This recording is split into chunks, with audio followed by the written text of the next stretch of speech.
almost 3 million objects.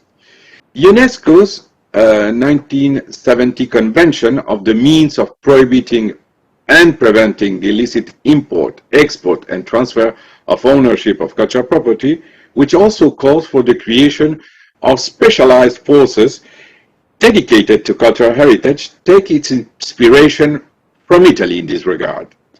Today's meeting is also proof that the protection of cultural heritage requires the efforts of a wide range of actors. 50 years have passed since the adoption of the 70 Convention, which currently brings together 141 states party, with Comoros, who had ratified in the last weeks. The first international convention for the protection of cultural heritage in peacetime, the 70 Convention, has resulted in the adoption of the other key international convention, in particular the UNIDROIT Convention on stolen or illegally exported cultural objects. Together, these tools are allowing the international community to prevent the illicit trafficking of cultural property, establish notion of due diligence, and strengthen the role of museums in our society. The illicit trafficking of cultural property is growing. Global challenge and multilateral action is the only solution that we can see.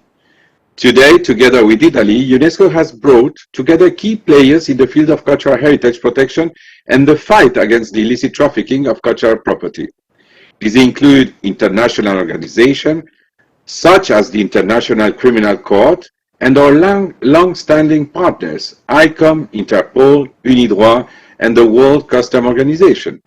On the other hand, we will have the pleasure of hearing the perspective of the Heritage Commission of Saudi Arabia, as well as Turkey's Department for the Fight Against Illicit Trafficking of Cultural Property.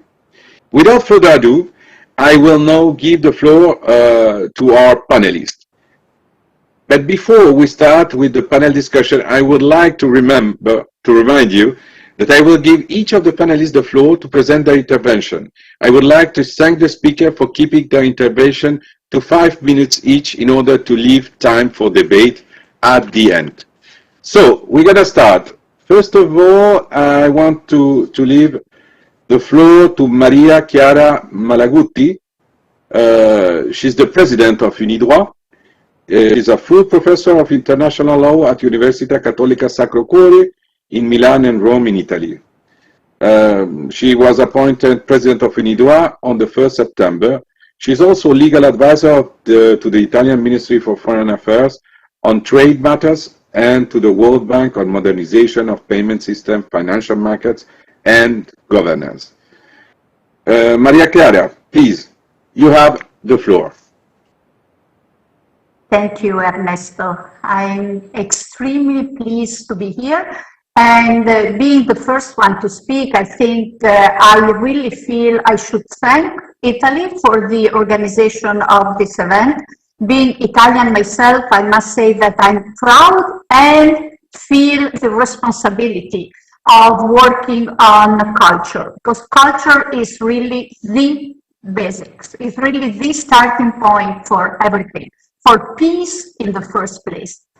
So now, you know, I mean, as president of UNIDROIT, as Mr. Ottone has already mentioned, we do have a convention, a 1995 convention on stolen or illegally exported goods and their restitution.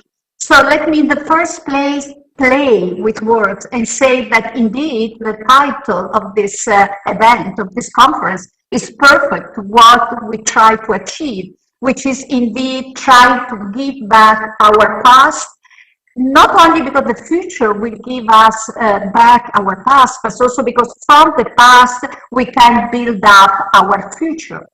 So with also the fact that we are starting with a convention that takes care of private law is, in my understanding, extremely relevant for this kind of event and conference. Because in my understanding, culture and cultural goods are part of public good. And as public good, you also need the help of the private sector. It is the responsibility of everyone, because public and private do coincide when you get to issues of this kind. So we celebrated our 25th anniversary last year of this convention. And what is the main point in our understanding with this kind of instruments? This is an instrument that addresses directly private law and the rules on restitution of goods, and it overcomes differences in the national legislation. So one of the main messages is that in order to be sure to give certainty and also to help even the market to progress, you do need to have certainty in regulation on how possibly to return for the restitution of goods. And we do this with an international convention, which together with the UNESCO referring and being complementary to the 1970 UNESCO convention. But that convention focuses on public law, while now we do focus on private law. And we try to find a balance on the different interests to permit indeed the implementation, with also quite in my understanding at least, a far-reaching mechanism of implementation. We do have this convention. And I think this convention is working well, but it could work better if we had more countries adhering to that method. We also have another instrument, which are the UNIDROIT UNESCO model provisions for a second aspect that we should cover, which is, you know, that in many countries the laws on excavation do not permit the civil law to apply in terms of how to protect the ownership of states. So the state needs to have ownership rights on goods that are not identified yet. And for this, again, we elaborated with UNESCO a mechanism of private law for heritage protection. How could we, since the main object of this convention, of this conference, is also to try to improve the cooperation. How would we improve this kind of instrument? As I said in my first message, which I think is really the message, we should indeed have more ratification of these conventions, of our instruments, but in general of all instruments that would help in cooperation. We should also fill the gaps and try to identify where the shortcomings are in all instruments, and we should diffuse culture for common responsibility. And this is why we do have an academic project that takes care of this, just to not only to help states to implement the conventions, but also to build up a culture for culture and for heritage of the countries. So how we would cooperate and be happy to help with cooperation by national experts in groups of states, by data exchanges, by all possible forms of cooperation to help young people to see the issue and fight for that specific issue. So I'll stop here because I see that I'm already out of time. And I do repeat, the private sector is fundamental, because what is private is public, what is public is private. And it is fundamental that we keep on building on this. So thank you, and sorry for the few seconds I spoke over my 5 minutes. Thank you very much, Maria Chiara. Now, I would like to move on the second intervention by Madame Sophie Delapierre, who is Head of Heritage Protection Department of ICOM. She in this position, she leads operational programs, training and awareness raising activities related to the protection of cultural heritage from the museum's perspective. And she has worked also in UNESCO before, so it's a great pleasure to see her again. So I give you the floor for your speech, The Fight Against Illicit Trafficking of Cultural Goods, the International Museum Community Engagement and ICOM's Action. Please, you have the floor. Thank you very much. First of all, thank you for your invitation to participate in this webinar. As stressed at the working group meeting in February, the Italian presidency's decision to give priority to the fight against illicit trafficking of cultural property should inspire the international community to inscribe this topic on the political agenda. In the culture sector, one of our objectives is the conservation of cultural heritage for the next generation. If this task represents a challenge for experts, the fight against illicit trafficking is certainly one of the most difficult and complex. Among many global actors, the museum community plays a role, a key role in addressing such challenges. For decades, the International Council of Museums has been working to address the illicit traffic of cultural goods. ICOM is a network of nearly 50,000 museum professionals from 140 countries.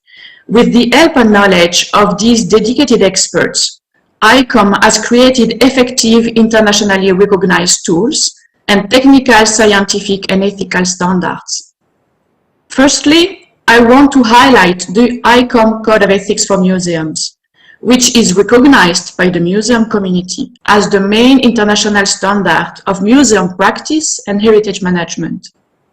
To combat illicit traffic, the code gives clear guidance on ethical acquisition, provenance, documentation, as well as guidance on due diligence to establish the full history of items. Regarding documentation, it is acknowledged that a standardized procedure to describe collections of cultural objects is a vital preventive protection measure. This is the aim of Object ID. When objects have been documented, they can be easily registered in an inventory or even a police database, such as the Interpol Stolen Works of Art database.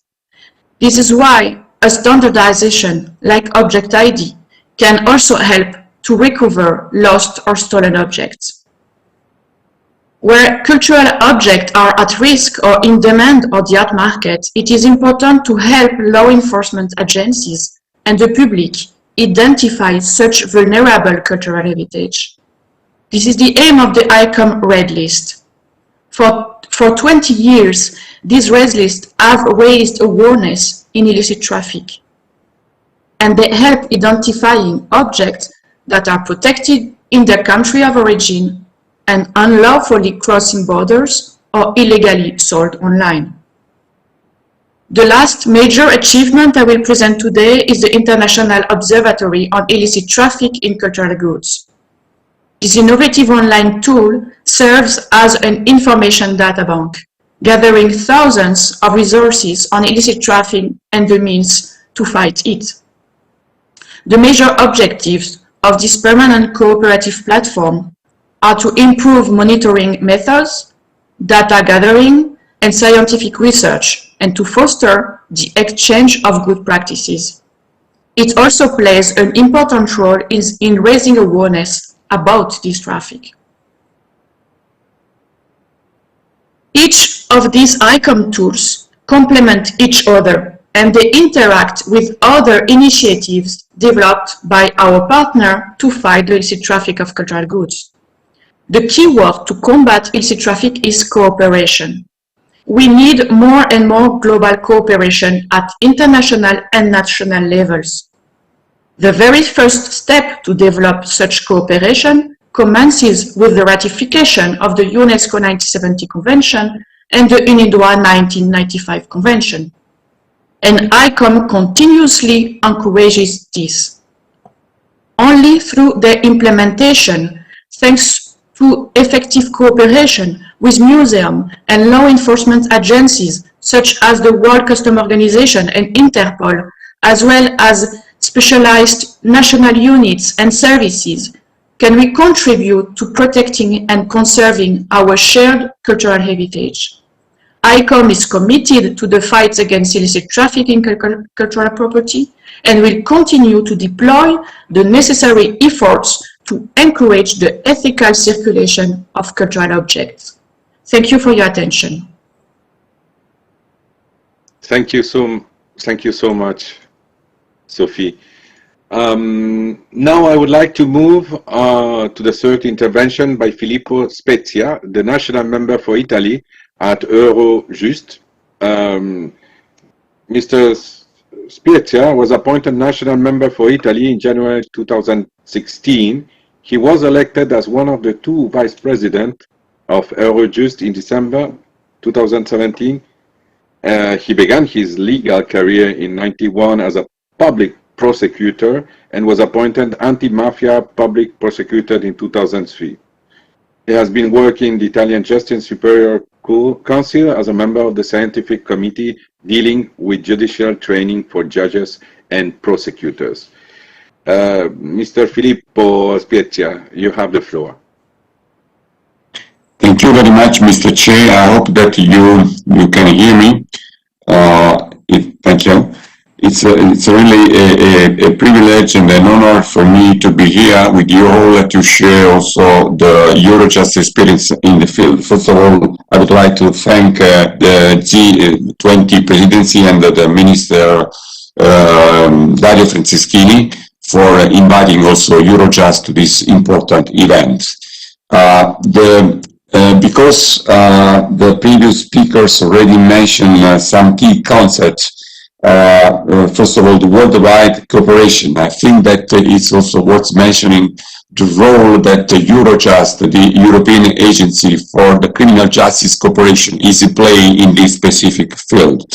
I'm also proud to inform you that we managed to shape and to create a special expertise in this field, because we can account in the last 2 years of activity, more than 30 cases concerning illegal trafficking of cultural goods. One of them was really important, was also included in my annual report. It concerned the recovery of important books of which account the first edition of the books of Galileo Galilei and Isaac Newton. This was the result of a cooperation with the UK, with the Romanian judicial authorities, which led in January 2020 to the arrest of the leader of this criminal group and also to the recovery of these books. So why Eurojust is a key player as well, along with Interpol and other international organizations? Because very often trafficking of cultural goods means several illegal activities which can take place in different jurisdictions. If you have an importation or exportation of cultural goods, you have also some illegal activities which take place in different jurisdictions. And the main mission of Eurojust is exactly to facilitate the judicial cooperation and coordination of investigations. We can use nowadays some more efficient legal tools in the field of acquisition of evidence, such as the European Investigation Order, which has replaced the old traditional tool like the letter of request. And in the field of recovery, we can now use the new regulation, the 1805/2018, the regulation for freezing and confiscation of order, which is based on the principle of mutual recognition. Also, take into account the experience of Italian Carabinieri, we can say that these tools now, especially in the field of evidence, can facilitate the process. We have a clear deadlines in order to gather evidence and to complete the investigation. But we cannot hide some problems that still exist in this field, especially in relation to the recovery of a piece of arts, the recovery of cultural goods. There is an improvement also in light of the regulation, because we have expanded, thanks to this new regulation, the concept of criminal proceeding. The idea now that you can issue the freezing order and the confiscation order in any proceeding related to criminal matters. This means also the possibility to issue such orders even when the proceeding is not ending up with a conviction. And this is very important for the case where the investigation is concluded because the perpetrators remain unknown. But we are not really completely satisfied. There are still many problems, many challenges, especially when it comes to the situation of third parties affected by these freezing and confiscation orders, especially when it comes to the recovery. We cannot deny the relevance at worldwide level of the United Convention against Organized Crime, the Palermo Convention, which is really the most important international instruments. But this convention, you know, in order to be applied, required the transnationality of the crime and involvement of criminal groups. Therefore, we'll support the idea to have still a new legal framework, a new convention, which should take into account the specific legal requirement to overcome the principle of double criminality, to recognize confiscation irrespective of a final conviction when the criminal responsibility has anyway been proven as far as the merit of the proceeding, to encourage the setting up a joint investigation team, to have a very clear set of circumstances based on which one can exclude the possibility to invoke the bona fide. So we hope that the international community will work on the way to adopt a new legal convention, which taking specifically into consideration the judicial cooperation, which go along with the administrative cooperation and the cooperation with all the institutions. So the holistic approach is the key words in our opinion, in our experience. We remain able to support all the actors in the field, on the field, in order to recover a piece of art, in order to tackle this very serious criminal phenomenon. Thank you very much. Thank you so much for your words, Mr. Spiezio. And we are agree, without judicial compound in everything that we are doing, there is something that is missing. So it's so important that we see that there is new action on this field. Okay, now I would like to move on the fourth intervention for this panel. A good friend of UNESCO, Corrado Catesi. It's always a pleasure to see you. He began as a police officer in the Carabinieri Corps. After working in different operative departments as a commander, he dedicated his last 17 years in the fight against the illicit trafficking on cultural property. Out of them, for 8 years, he belonged to the Carabinieri for the protection of cultural heritage. Now he's in charge of the work of art section in the Interpol Rome. It's a great pleasure to have you with us. Corrado, you have the floor. Thank you very much, dear Mr. Chairperson. And first of all, allow me to thank the Italian G20 presidency to invite Interpol in this key webinar in fighting the illicit traffic of cultural property. Illicit traffic of cultural property is an international serious crime that affects all countries worldwide. No nation can consider itself immune from this crime, and if it happens, it's only because there are not national data that don't allow the nation to have a full picture of the situation, of the national situation. In Interpol, since 2016, we've been starting to send questionnaires to all our member countries to receive information, to receive data on theft offenses and the number of the stolen objects. As you can see from this slide, the 79 member countries were able to send us an answer. And from this answer, in 2019, we had more than 12,700 thefts, and out of them, more than 56,000 items were stolen in only 1 year. and more than 1 million of items were stolen. And also were seized more than 6,500 counterfeit objects of art. As you can see from this slide, the most important part of this data are coming from Europe. Why we have this kind of information? This is because in some country, sorry, I have a problem to move the slide.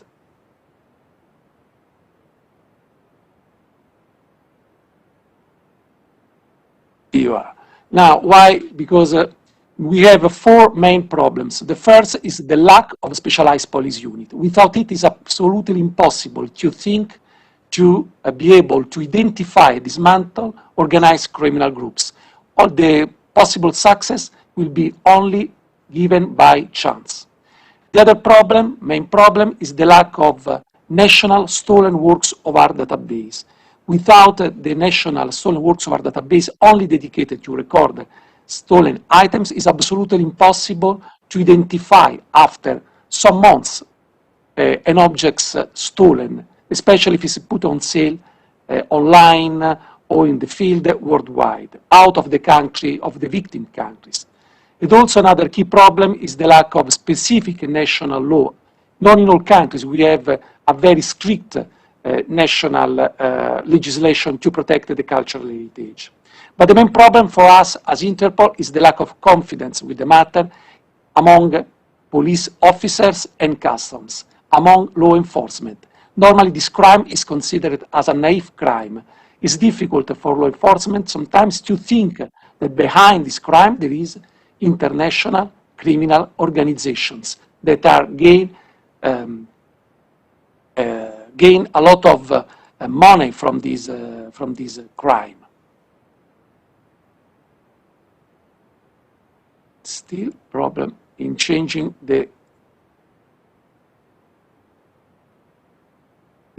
I apologize. All right.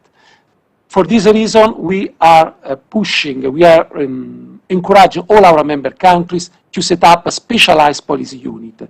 The specialized police unit, as you can see, can improve the coordination among national and international organizations. Will allow the police to increase the ability to identify the link between the criminal network and also the user routes. It also will support and will give the possibility also to identify and to stop the criminal organization involved in the illicit traffic of counterfeit objects of art. This situation to set up a specialized police unit is not only important for Interpol, absolutely. This is also one of the main encouragement, one of the main advice given also from, I apologize again, the slide doesn't work properly, the PowerPoint. Anyway, the best important things I will tell without the support of the slide. One, the importance to have the specialized police unit is also remembered by the UNESCO Convention 1970 in the Article 5, in the Article 17 of the United Nations Security Council Resolution 2347 of 2017, and in the United Nations General Assembly Resolution 73 of 2018, where all member countries are encouraged to set up a specialized police unit with a national stolen works of art database connected with the Interpol one. This is the only way, this is the only real way to fight the illicit traffic of cultural property. Thank you very much for giving Interpol the floor. Thank you so much. Yes, and as you said, it's very important, and it's one of the recommendations to have these specialized agencies in each of the countries who has ratified the convention. Well, after hearing the first 4 interventions, I would like to move on the second part of this first session about case studies. As with the first panel, I would like to thank the speaker for keeping their answer to 5 minutes so that we can have some question and answer at the end of this first session.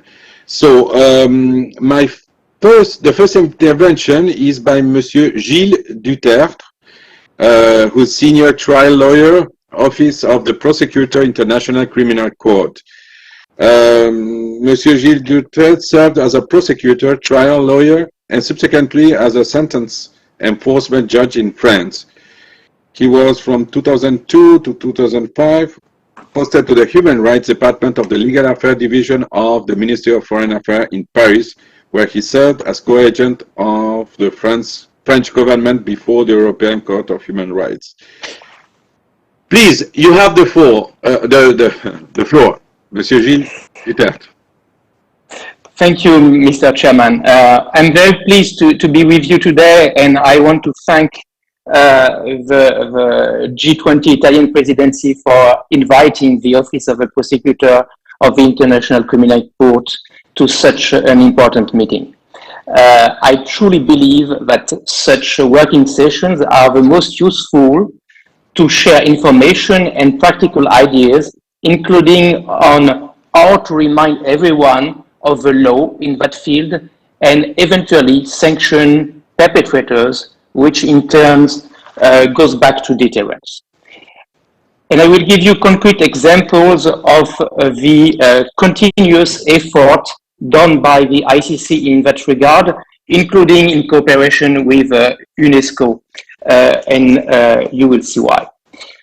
As you will remember, in 2012, when the north of Mali fell into the hands of jihadist groups such as Al-Qaeda in the Islamic Maghreb and its affiliate Ansar Din, Mali and many around the world were shocked by the brutality and cruelty to which the civilian populations were subjected to, and particularly in the cities of Timbuktu, Gao, and Kidal.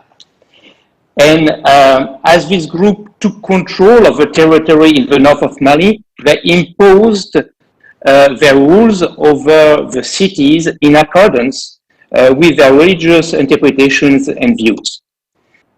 In this context, in the city of Timbuktu, the occupying group, Hakim and Ansar Din, decided to attack systematically and destroy all the mausoleums of Muslim saints, which were buildings protected by the international law, and particularly in this case by the Rome Statute, the founding instrument of the International Criminal Court. In total, around 10 buildings were attacked, and including the ancient door of the old mosque Sidi Yahya. All of these buildings were the symbols of the glorious role of Timbuktu in history. All these buildings were precious to the local population and at the heart of religious beliefs and practices, and most of these buildings were also registered on the World Heritage List. And at this juncture, let me stress upfront that the Rome Statute has a variety of tools allowing for the prosecution of such acts. And in this case, Timbuktu 2012, we prosecuted Mr. Al-Mahdi, head of the Morality Brigade established by Ansar Din and Hakim in Timbuktu in 2012. And he was charged for the war crime of intentionally directing an attack against those 10 buildings dedicated to religion and with an historic character. We developed an interactive platform to best present and link all the evidence we had collected. And in light of this overwhelming material, Mr. Al-Mahdi decided to plead guilty. He was sentenced to 9 years imprisonment by the trial chamber in 2016. And very importantly, in the course of the trial, he regretted publicly his acts. It's our prosecution can be effective in the sense that it leads to a conviction, but also to a perpetrator expressing his regrets about his acts. And it's particularly telling for the population on the ground and hopefully for the other perpetrators. The mandate of the Office of the Prosecutor of the ICC is to independently and objectively investigate and prosecute the gravest crimes of concern to the international community as a whole, namely genocide, crimes against humanity, war crimes, and the crime of aggression. And in this context, I want to stress that the Al-Mahdi case is an important example of the ICC prosecutor's effort to demonstrate that it is crucial for the world to recognize the seriousness of war crimes of deliberate destruction of cultural heritage and the irreparable loss to humanity when historic and cultural sites are targeted and destroyed. Hopefully, in this case, UNESCO developed lots of efforts, and these buildings were rebuilt to the satisfaction of the population. Let me add that the International Criminal Court is currently seized of another case, still related to Timbuktu in 2012. It's the Al-Assam case. The charges are various, but it includes, again, the war crime of intentionally directing attack against these buildings I was talking about, the mausoleums of Muslim saints. And we also took an additional qualification, which is the crime against humanity of religious persecution. Because as a matter of fact, we submit that attacking religious building is also an underlying act of religious persecution. And that shows the multiplicity of legal qualification we can use. I cannot be exhaustive in that regard, and I'm conscious of the time, but we could also envisage in another case to add the crime of cultural persecution too. So one last word. The OTP, the Office of the Prosecutor of the ICC, is putting great attention to the protection of cultural property. And in that context, we recently published a draft policy paper on cultural heritage that was notified to all stakeholders, including UNESCO, state parties, and it's publicly available for feedback so that we can improve to our best interest this document, which is useful for our teams to keep doing our work and prosecute perpetrators of such heinous crimes. Thank you for your attention. I hope I was not too long. No, thank you so much. It was a very great case study as we are following it, and we see that it has been a very impactful case, this one in Timbuktu. So the second intervention on this case study will be from Maria Polner. She's the Senior Policy Advisor on Enforcement and Compliance Subdirectorate from World Customs Organization, and since 2015 she has also been responsible for the WCO Global Program on contracting illicit trafficking of cultural objects. Maria, you have the floor. Thank you very much, Chair, and good afternoon, everybody. It's my pleasure to be here on behalf of the WCO, and I would like to thank G20 Presidency for the kind invitation to participate in this important webinar. When thinking what I can bring to the table today, I thought of talking with you and discussing the issue of using the international legal framework when it comes to customs seizures and afterwards restitutions. Now, there is one important thing to mention from the very beginning. We, as the World Customs Organization, and our members are not directly involved into the process of ratification of conventions. This goes beyond our remit. We are an executive agency, the executive agency that works on the ground and basically uses different tools that are provided by the international legal framework and the national legal framework in order to counter trafficking of cultural goods. But the role of the WCO, one of the roles of the WCO in this particular domain of trafficking, is to raise awareness on the availability of different tools and the way how they are transcribed in the national legislation.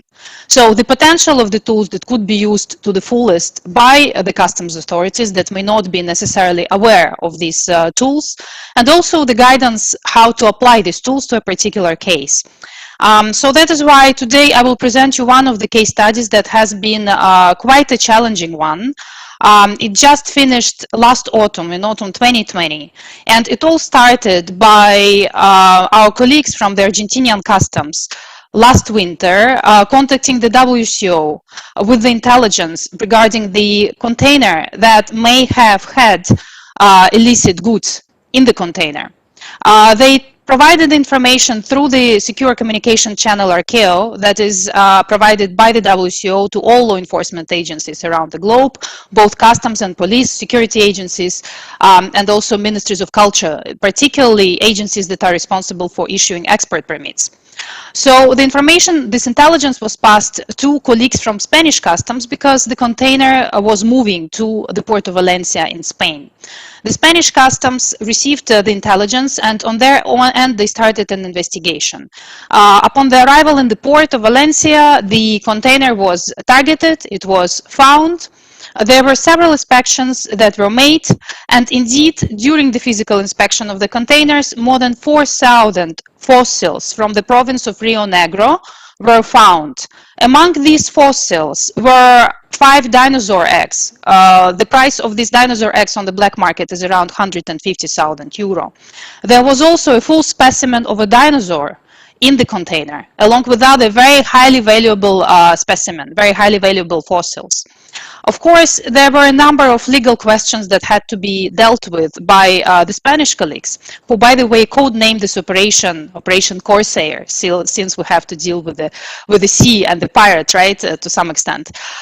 So that was their interpretation. They had to work hand in hand with the colleagues from the police who took over the investigation, and also involve, of course, the experts from the National Museum who was there to identify those specimens and find out whether indeed they are from Argentina or from elsewhere. And of course, I also have to mention that it didn't really help that all this has been going on during the COVID-19 crisis.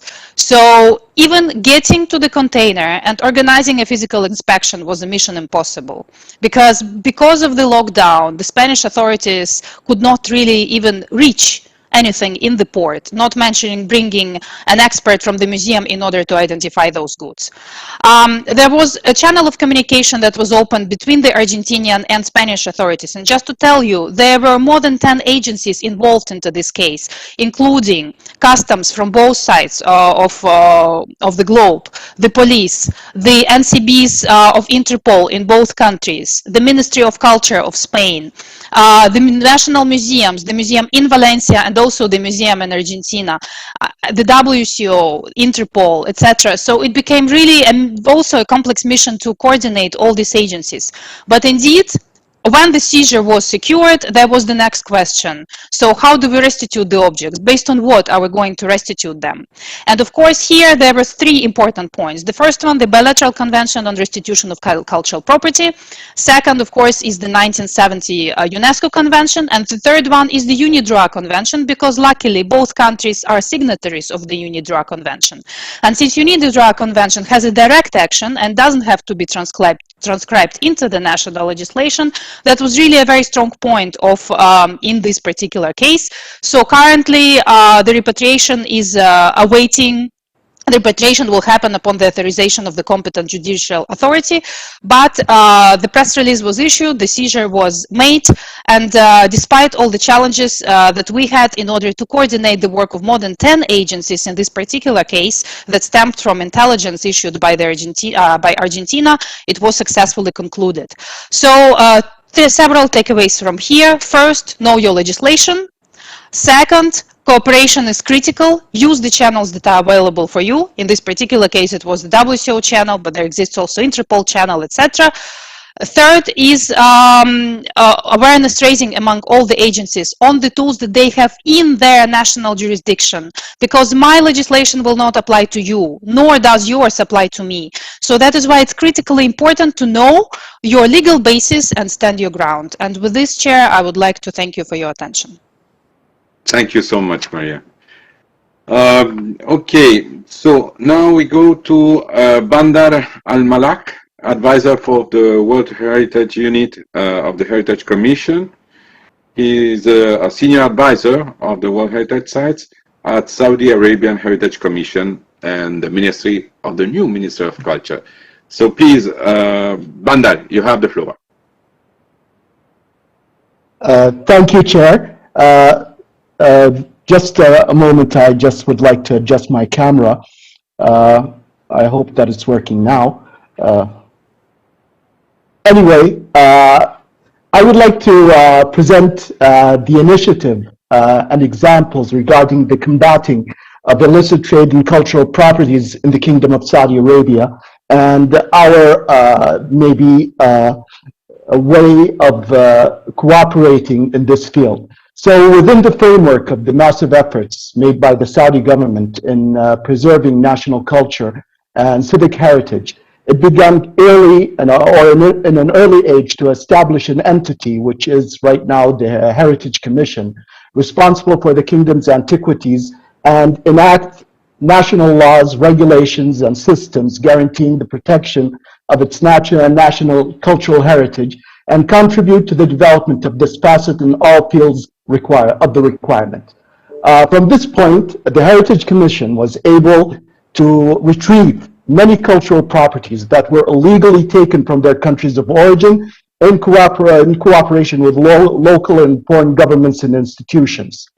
So the most important initiatives and policies undertaken by the Commission to combat illicit trade in cultural goods, where the Kingdom has signed several international agreements that regulate operations to prevent trafficking in cultural goods that are illegally exported from their countries of origins.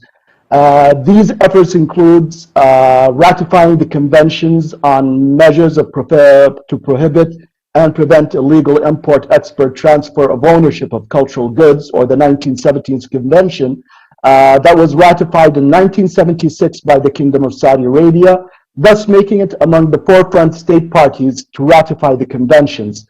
Also, the issuing of the Antiquities, Museums, and Urban Heritage Law by a royal decree in 2015. This law considers UNESCO conventions and provides new article for combating illicit trades in cultural property. The most important initiatives and policies undertaken by the Commission was to launch an international symposium on illicit trafficking of cultural properties and returning them to their countries of origin with the participation of international scholars and experts. That was arranged in 2012 with the generous sponsorship of His Royal Highness, the custodian of the two holy mosques. The Heritage Commission also held a workshop on combating cultural crimes and antiquities trafficking in cooperation with the United States Embassy in Riyadh, carried out by the Saudi experts with the participation of specialists from partners, commission researchers, and from regional branches. That was in 2017. We also have examples of successful projects in the field of combating illicit trafficking of cultural goods, including cooperation with Saudi Aramco, which has succeeded in protecting cultural properties that falls under the company's scope. And this cooperation resulted in the recovery of more than 30,000 objects. And also the return of properties within the framework efforts made by the Kingdom's government in coordination with the concerned foreign and domestic authorities also resulted in seizing Iraqi cultural property smuggled into the Kingdom that belonged to the Library and Documentation House in Iraq, lost since 2003. Within the commissions we have is the Royal Commission for Al-Ula, which is also a cultural entity. So in addition to its national efforts, the Royal Commission of Al-Ula has also created specific local regulations that are complementary to the existing law, the law of antiquities and museums, addressing all particularities of the incredible challenge in protecting unprecedented volume of heritage assets. Also, then promoting the creation of the Kingdom Institute as a flagship efforts in Al-Ula. This institute will include in its educative program actions related to combating illicit trafficking in cultural property, providing training for all major partners and entities within the kingdom, creating networks, establishing operational tools to heritage professionals and other national and international interested actors. With this, I would like to thank you very much. Thank the Italian presidency for their efforts. Thank you. Thank you so much, Banda. It was a great experience to put it in one country as an experience and how you are dealing with all these instruments. Now we go to the last intervention by Zeynep Boz, who is the head of department combating illicit trafficking, and who is the author of the toolkit that she's going to present to us, European Judiciary and Law Enforcement. Well, she's a very good friend also from UNESCO. She worked with us in the convention of the 70. So, Zeynep, you have the floor, please. Thank you very much, Ernesto, and thank you very much to Italian delegation, Italian authorities for organizing this webinar on such an important topic. So today I'm going to share you some information about the toolkit on fighting the illicit trafficking of cultural property, which was specifically addressed to European judiciary and law enforcement. So in this toolkit, it was published by UNESCO in 2018, and it was published in the framework of an international cooperation, I would say, between UNESCO and the European Union. So the book basically includes the chapters that are in front of you, the international and regional legal framework, the concept of illicit trafficking, mutual legal assistance and special investigation techniques, as well as interagency cooperation are the main chapters of the book. So why it's important, as we have already discussions on the issue, it's important because this manual, yes, it has a regional scope, but it includes all international conventions and available practical tools also. So this manual basically gives general information on these tools while providing case studies and exercises to its readers. In this case, I presume that interested states may be using this manual or a similar one that they could produce in line with their national needs for the training of their newcomers. The preventing illicit trafficking in cultural property is a very technical issue because it's not as black or white, it's a gray area. For example, all law enforcement agencies would know that smuggling in heroin or human is totally prohibited in every place on the world. But when it comes to cultural property, we always have this very conventional distinction, I would say, source countries, market countries, and transit countries. Then it is totally prohibited to own, let's say, an archaeological object in one country, even not notifying the authorities about the finding of this object is a crime. In another country, it is easily sellable on the open market and there is no punishment or crime on that. So that's why it makes the area, in my understanding, a bit gray. This also urges us to be very well informed about what is our legislation, as very well highlighted by Ms. Polner. What's our legislation? What are the available international tools? Which kind of organizations can help me when I need an assistance? So this book aims at answering these questions and more. Most of the countries, including the G20 countries, we have our training curricula matters regarding prevention of illicit trafficking for law enforcement, also for cultural heritage professionals.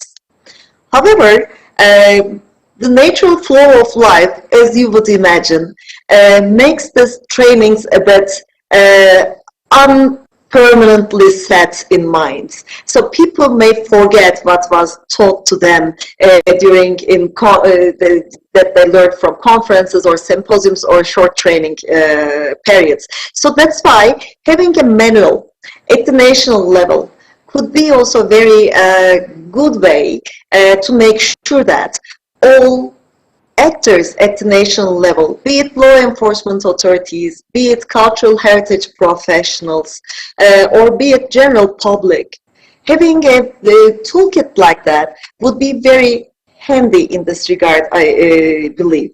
And I also believe that this publication of UNESCO, which I had the honor to draft, of course, in great support of UNESCO colleagues, Interpol, ICOM, and WCO, provides a kind of a frame for the national authorities to follow a similar example. By the way, I'm sorry, I shouldn't forget that very much dear and important organization of UNIDRO, also, who supported greatly while I was drafting that book. So I thank you very much for your patience and nice, kind attention. Thank you. Thank you so much, Zeynep. So as you have seen, thank you to all of you for these concrete and inspiring case studies and examples that have allowed us to see the issue of the protection of cultural heritage and the fight against illicit trafficking in cultural property from a very operational point of view. Now we will move. I know that we are running out of time, but on the short question and answer session, we have been receiving some questions, and I will, we have selected two of them. One is destined to Corrado Catesi, but if somebody else wants to introduce something. The question is, regarding international cooperation, is there any way to impose some kind of sanction when a country does not respect the principle of reciprocity?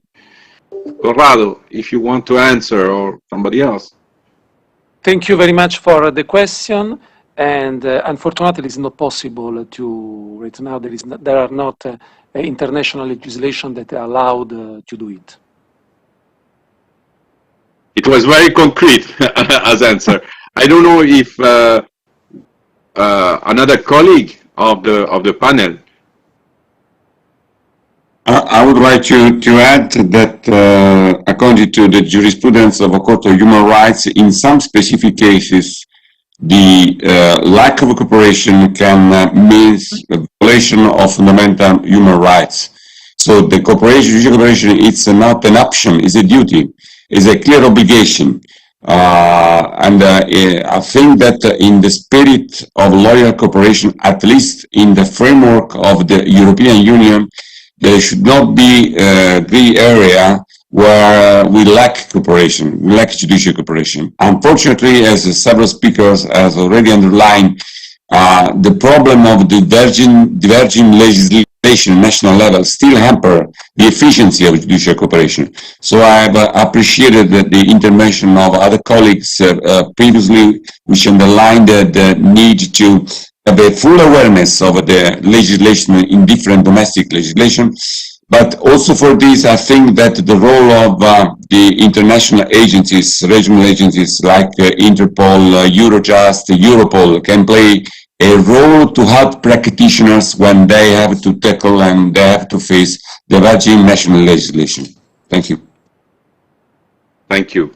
Thank you so much. There is another question for Maria Polner. How can we deal with so dissimilar legislation about cultural property in different states in the custom organizations? Thank you for the question. Indeed, there is a problem with the legislation when it comes to importation and exportation procedures. So because your import does not necessarily mean my export. which means that if you have restrictions on export, I'm not necessarily obliged to implement them. And the only way to implement them is if both countries were a signatory to the New Drug Convention. And this is what happened in the case study that I chose for today's discussion between Argentina and Spain. Because there were no other questions. This body of law was sufficient enough in order to guarantee that the export legislation in Argentina would be implemented accordingly, or mirrored, if you will, in Spain. Unfortunately, it's not the case in many countries, and there are other legal instruments that can help to bridge that gap. For example, the bilateral agreements that are allowed within the scope of the 1970 Convention. This is the way how Switzerland resolved this matter, as well as the United States. So, and there are other jurisdictions that also went this way. So in order to implement the 1970 Convention, they chose to conclude bilateral agreements with the so-called vulnerable source countries. So I think in the United States currently there are 17 or 18 agreements in place, which basically means that upon import into the United States, certain categories of cultural objects coming from those countries are protected. And therefore there is much higher scrutiny in terms of the import procedure. But of course it leaves a huge gap when it comes to other objects from other countries that are not covered by those bilateral agreements. So definitely there is scope for improvement. Now, of course, if your country is neither bound by the 1970 convention that would be transcribed accordingly into your legislation, nor is a party of to the UNIDROIT convention, there is certainly another important gap. The third instrument that could be also efficient and is efficient to a certain extent is, of course, the mechanism of sanctions through the United Nations Security Council. So we've seen that with the Iraqi and Syrian cultural goods. So once the universal embargo on the movement and transfer of these cultural goods was applied, as per the resolution 2199, that basically means that these sanctions must be implemented by all members of the United Nations. And for customs, of course, this is very critical, and that is why the Secretary General of the WCO immediately informed all heads of customs around the globe about this new embargo, which needs to be, of course, monitored, implemented, and reported to the United Nations Security Council. But of course, this is an emergency mechanism. We cannot use this mechanism on the daily basis for the protection of cultural goods around the world. So yes, we have this type of patchwork of different legislative tools, but there is definitely a lot of work that needs to be done in order to bridge the legislation between the countries of origin and the countries of import, but as well as the countries of export and countries of import, because we basically have three players here: source countries, export countries, and import countries. By the way, four, because there are also transit countries here. So when you look at the global supply chain, things become much more complicated. And of course, in order to apply the legislation of a certain country, it becomes very difficult. Just one more second of your time that I want to take. The new EU regulation on the import of cultural goods that has just come into force, which will basically be a huge headache for the EU customs administrations.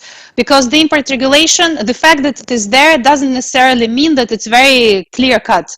So it touches upon the matter of the export countries, but as we know, the export countries are not necessarily source countries. So therefore, you could imagine a situation, and this is a real type situation that we see literally on the daily basis, where the cultural goods are brought to the third country, so from the source country to the third country, and then they enter the market of the European Union from the third country. But the third country says, well, me as an exporting authority, I have no problem with that, so it can be let go. And of course, the European Union would then say, well, for us, it's not a problem since it's not a problem for the exporting country. Now, as you know, the devil is in the detail. And here the detail is the export country is not a source country. And therefore, of course, there is this gap that needs to be addressed. Thank you. That is why we need collaboration around every institution. It's the only way that it works. So the last question, because now we have to wrap up. To Monsieur Dutrert, in welcoming the approach of the prosecutor in the Al-Hassan case, why the crime against humanity charge was not possible in the Al-Mahdi case? Thank you. Monsieur Dutrert? Est-ce que vous avez une réponse? Voilà, j'essaie de jongler avec. Écoutez, là, it all depends on constraints that the prosecution is facing at a point in time. The starting point is we have to prove the charges beyond reasonable doubt.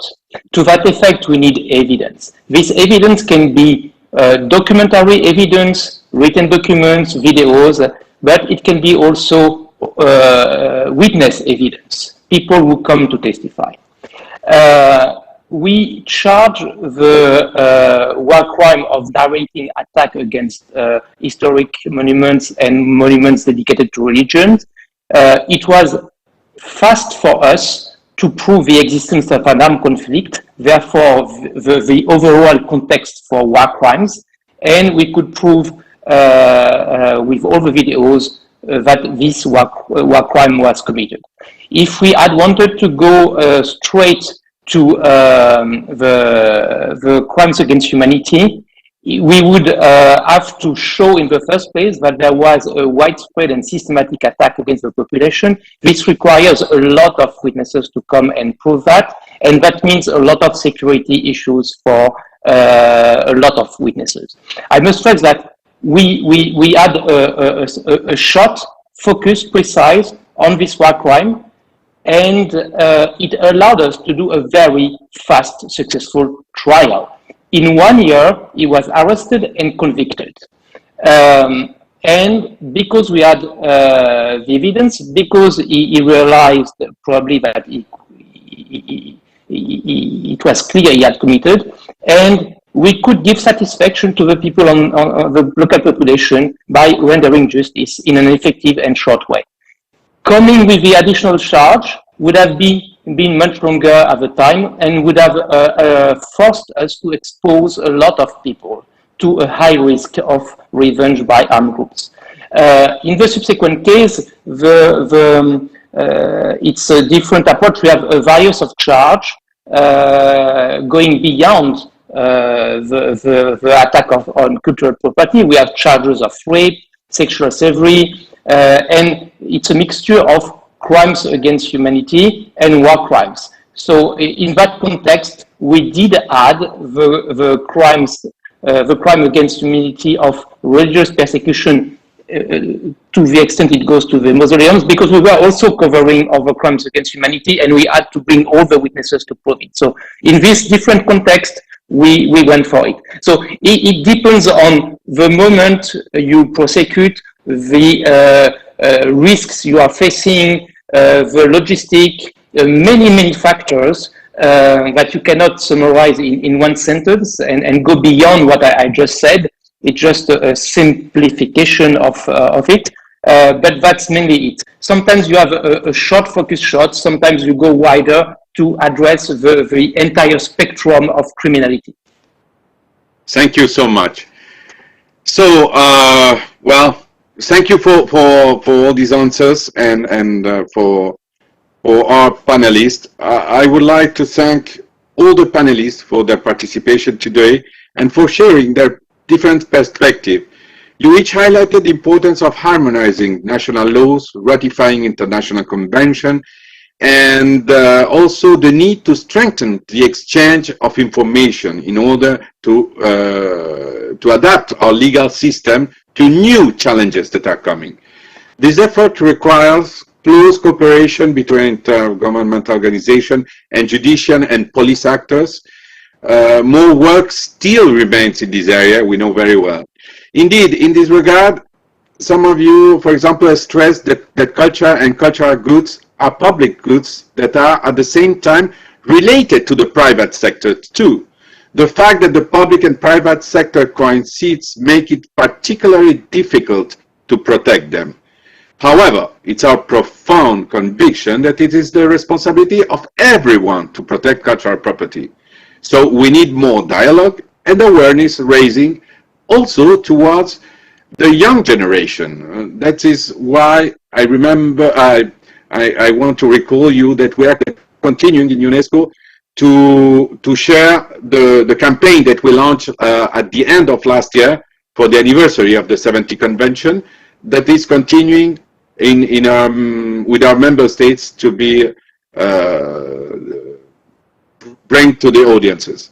Another point that was raised by different interventions was the importance to enhance specialized tools and to increase data exchange and international cooperation by creating, for example, networks of professionals that can create efficient tools and standards, or by enhancing judicial cooperation. This is absolutely key to create an efficient network able to fight against the illicit trafficking of cultural property. Finally, and at the same time, it would also like to stress the importance for the international community that the destruction of cultural heritage is more and more seen as a crime against humanity, as acted by the important resolution 2347 by the UN Security Council. This is, I think, a very efficient deterrent. As you know, during this year, the Minister of Culture of G20 will meet and make a joint declaration. For the first time, they will have the opportunity to include some of these issues regarding the fight against illicit trafficking of cultural property that we have discussed today. This is a unique opportunity whose historic significance we wish to underline. So to conclude, I will once again like to thank the organizer of this webinar, and in particular for the choice of this theme. Thank you again to all the panelists for their important contribution, and for all the others who are looking or hearing what we have to tell to these webinars. Thank you so much. Thank you.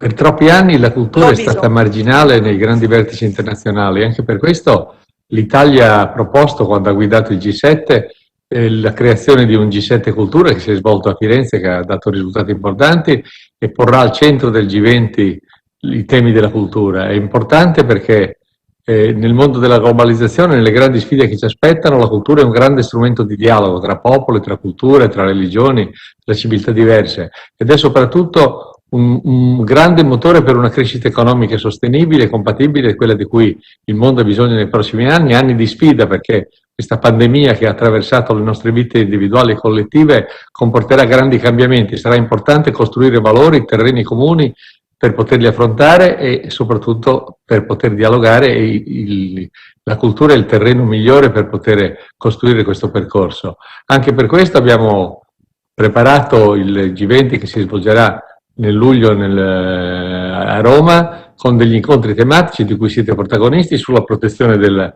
patrimonio culturale e delle calamità naturali, compreso il recupero di quell'idea cui noi teniamo molto dei caschi blu della cultura, perché la comunità internazionale possa intervenire quando un patrimonio culturale viene danneggiato da calamità naturali o da terrorismo, come è avvenuto in passato, possa intervenire come comunità internazionale. Al contrasto al traffico illecito di beni culturali, ai temi dell'educazione, della formazione, della ricerca, ai temi delle industrie culturali e creative come motore di crescita economica. Il lavoro che voi farete in questi seminari sarà fondamentale, sarà la base su cui poi noi costruiremo le conclusioni all'incontro di Roma del 29 e 30 luglio. Quindi grazie di tutti e buon lavoro.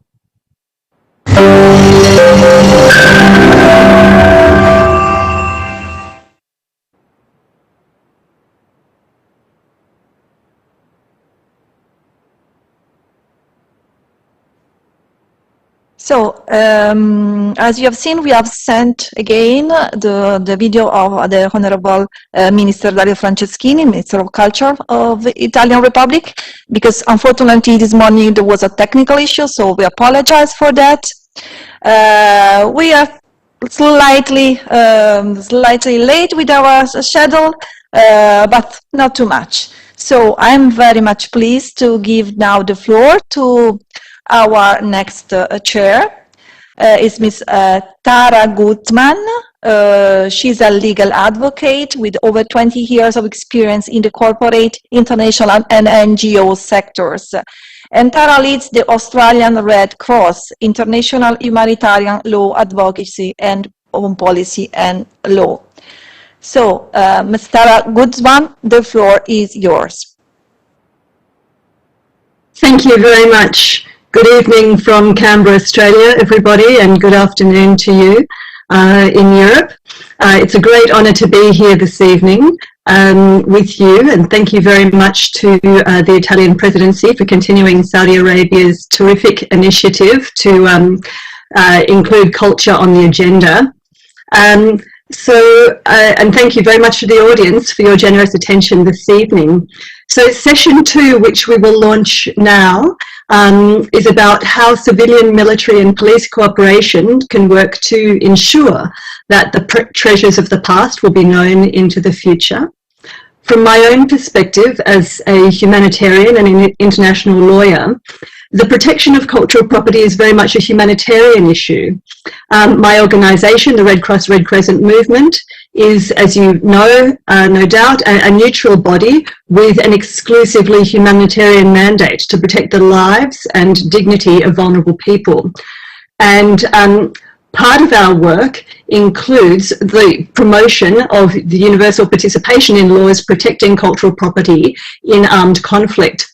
So whether vulnerable people are in situations of armed conflict, emergency, natural disasters, pandemics or climate change, we focus on protecting their lives and their dignity. And increasingly, we as humanitarians are aware that inherent in human dignity is our right and our ability to know and experience our culture and that of others.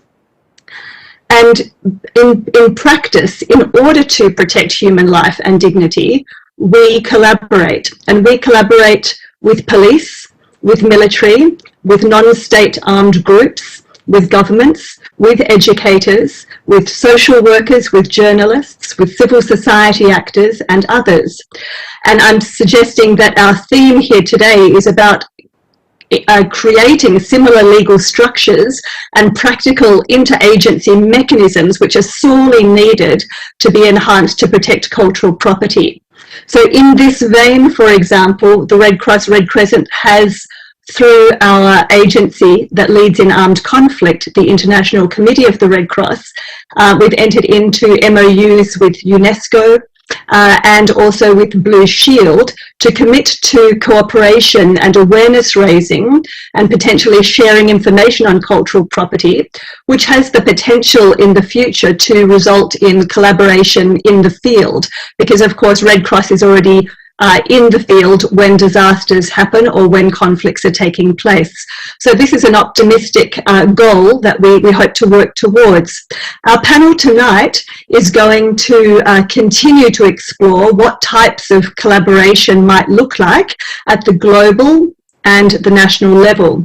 And this will be followed by various models created in G20 member countries that will be presented in a series of case studies that illustrate the emerging practice and best practice in collaborative initiatives. And so without further ado, I'd like to turn to our first speaker. In the interest of keeping everybody's time efficient, I'm not going to read the biographies. I'm just going to introduce the speakers. You have detailed biographies in your notes. So I'm going to turn now to our first speaker. Please familiarise yourself with his extensive biography in your program. It brings me very great delight to introduce and welcome Mr. Lazare Elandou Asomo, the Director for Culture and Emergencies at UNESCO. I have been a great fan of his on LinkedIn for many years, but we've never met before. I encourage others also to follow him on LinkedIn, where he posts the most interesting cultural property news you can find, after Corrado Cortesi, who is also a brilliant LinkedIn communicator. We're extremely lucky to hear from him today, as there are few people more qualified to discuss the role of culture in emergency situations and to explain the key developments and opportunities for strengthened intersectional collaboration. So thank you very much. The floor is yours. Thank you very much, Tara, for this introduction. And, I'm not going to do it, but I think I will move directly to my to what I wanted to say. I don't know if the host can share my PowerPoint, but if not, I will do what we can do. I just made a very small PowerPoint because image sometimes also speak. And you said it rightly at the beginning, you know, but we have to say it again. Culture brings people together, and thus it underpins social cohesion, peace, and security. And I think if we don't say that, we will not understand why, in fact, you know, the past 2 decades, we have witnessed a growing instrumentalization of culture for divisive purposes, resulting into, I would say, being brought to the front lines of conflict. And this negative exploitation of culture has not only contributed to more protracted crisis and relapses into conflict, but also the denial of human rights, including cultural. And in response to this increase in deliberate attacks on culture over the past 2 decades, coupled with the increasing impacts of natural and human hazard, UNESCO has built significant operational experience and knowledge in safeguarding culture in emergencies, and this includes the setting up of a robust institutional architecture. This architecture was not built overnight, of course, but has gradually evolved over the years as a result of some of the key policies developed, and which can be summarized as follows. For instance, during the 1950s and 70s, we had the adoption of key conventions: the 1954 convention, the 1970 convention, and the 1972 convention. In the 80s, there was a recognition of culture in conflict resolution, and I think the case of Monster Bridge in the World Heritage List has shown the first time in modern conflict resolution that culture was recognized as a fundamental component for sustainable peace. And in the early 2000s up to now, there has been an escalation in attacks against culture, which have nourished UNESCO's reflection on the consequence of these attacks on communities. And we can see it, we have seen it with the Buddha Bamiyan, the mausoleums in Timbuktu. Gilles Dutet was speaking about it in the first panel, but also the attacks on culture in Iraq, in Libya, in Syria, and the Yemen. And as a result of this event, a number of important initiatives have been done. The declaration of intentional destruction, and I can go on, the Security Council for the first time that recognized cultural heritage into the mandate of peacekeeping mission in 2013, the important reconstruction of the mausoleums in Timbuktu, and our latest project, which is the 2018 Revive the Spirit of Mosul. But however, there was more to be. Lazare, I'm very sorry to interrupt you for one moment. I'm sorry. Could you just put your mouthpiece a little closer to your mouth? We're just having some interruptions in your audio. Can you hear me now? That's better. Yes, it was very scratchy. I'm sorry. Please continue. The mouthpiece was just on the headset.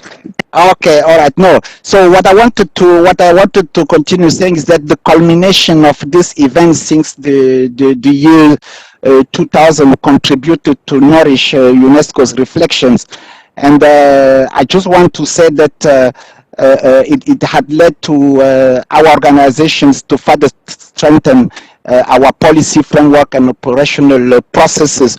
We had, for example, the adoption of the 2015 UNESCO strategy for the protection of culture in emergencies, and it gives UNESCO a clear mandate and responsibility to do even more. And here I want to say that in this strategy there is an acknowledgement of the critical role of civilian disaster risk management, military and police officials in the protection of culture and emergencies. I'm trying to go fast. We also had the adoption of Security Council resolutions, and in particular the resolution 2347 in 2017, which respectively recognize and condemns unlawful destruction of cultural heritage. And of course, we had, and I want to say it, the signing of an MOU in 2016 between UNESCO and the government of Italy on the Italian National Task Force in the framework of UNESCO Global Coalition Unite for Heritage. UNESCO is now working with Italy to finalize the operational agreement, which will then contribute to strengthening UNESCO's capacity to intervene, and that is important to build in this experience and continue the momentum. And of course, the last one is, of course, the establishment of a new coalition and partnerships that we are having with the UN, with the EU, the World Bank in the framework of post-disaster needs assessment. And finally, the establishment in 2016 of the UNESCO Heritage Fund, which supported communities affected by conflict and disasters over 65 countries, including some G20 countries like Brazil, Indonesia, and others. I just want to finish by saying that there are a number of key messages which I think it's important to share with you in 2 seconds. First, the UNESCO's experience in this field can be shared and put at full disposal of the G20 countries. And I also would like to conclude by inviting the G20 countries to consider how different emergency sectors and actors in their own countries really can strengthen integration of culture within operation, including through the establishment of some dedicated operation and actions. So thank you very much, and I hope you've helped me this time. Thank you so much. And I let you go a little over time just because I interrupted you. I'm not going to allow others that indulgence, but thank you so much for a terrific presentation. Next up is Deborah Lair, who is the chairman and founder of the Antiquities Coalition. She's done so much in the cultural property field. You will need to spend several minutes familiarising yourself with her eminent achievements in this area. Deborah Lair will speak to us tonight about the fight against cultural racketeering, and her talk is about preserving world heritage and strengthening global security. Welcome, Deborah. Thank you, Madam Chair, and it's such a pleasure to be able to join this important session today on the protection of cultural heritage and the prevention of illicit trafficking. As an organization that's dedicated to fight cultural racketeering, and particularly its links to transnational crime and terrorism, we commend Italy, the G20, and UNESCO for making this issue part of the agenda. For too long, public policy has treated cultural racketeering as a white-collar and victimless crime. And since I founded the Antiquities Coalition in 2014, we've worked to broaden this narrative. Cultural racketeering is not just a threat to our shared history, but as we've heard from previous speakers, to human rights, national economies, and global security. Today, antiquities looting is continuing to fund Daesh in Libya, Al-Qaeda and Houthi militias in Yemen, and the Taliban in Afghanistan. But far beyond war zones, criminals are also exploiting the art market's vulnerabilities to commit a wide range of offenses, from trafficking, fraud, forgery, tax evasion, money laundering, and sanctions violations. Past efforts to combat these crimes dealt almost exclusively with cultural ministries. But as we've heard earlier, taking down an illegal industry takes a whole-of-government approach and requires a coordinated international approach. The Antiquities Coalition is proud to have joined forces with many of the international organizations, including our own Department of State, Ministries of Foreign Affairs, the UN, and defense, intelligence, and law enforcement communities in this fight. And we're very grateful to the G20 for recognizing the need for political will at the top in coordination between leading countries, law enforcement, and NGOs to halt the pillaging of history and the robbing of the economic vitality of countries that are dependent on cultural terrorism. And the G20 is in a unique position to help. Together, its membership accounts for 90% of the worldwide art market, worth more than $45 billion this year. And that's just the trade that we know about. So as we look at what can be done, we have 5 recommendations that we think could have an impact. First, there's need to better understand the problem. As we heard earlier from Interpol, there aren't reliable statistics on the size of the illicit trade, which has hampered our ability to make policy. We have to rely on anecdotal evidence, like the Manhattan District Attorney's Office, which has recovered $175 million in antiquities in just 3 short years. I encourage the G20 to commission research to quantify art crimes.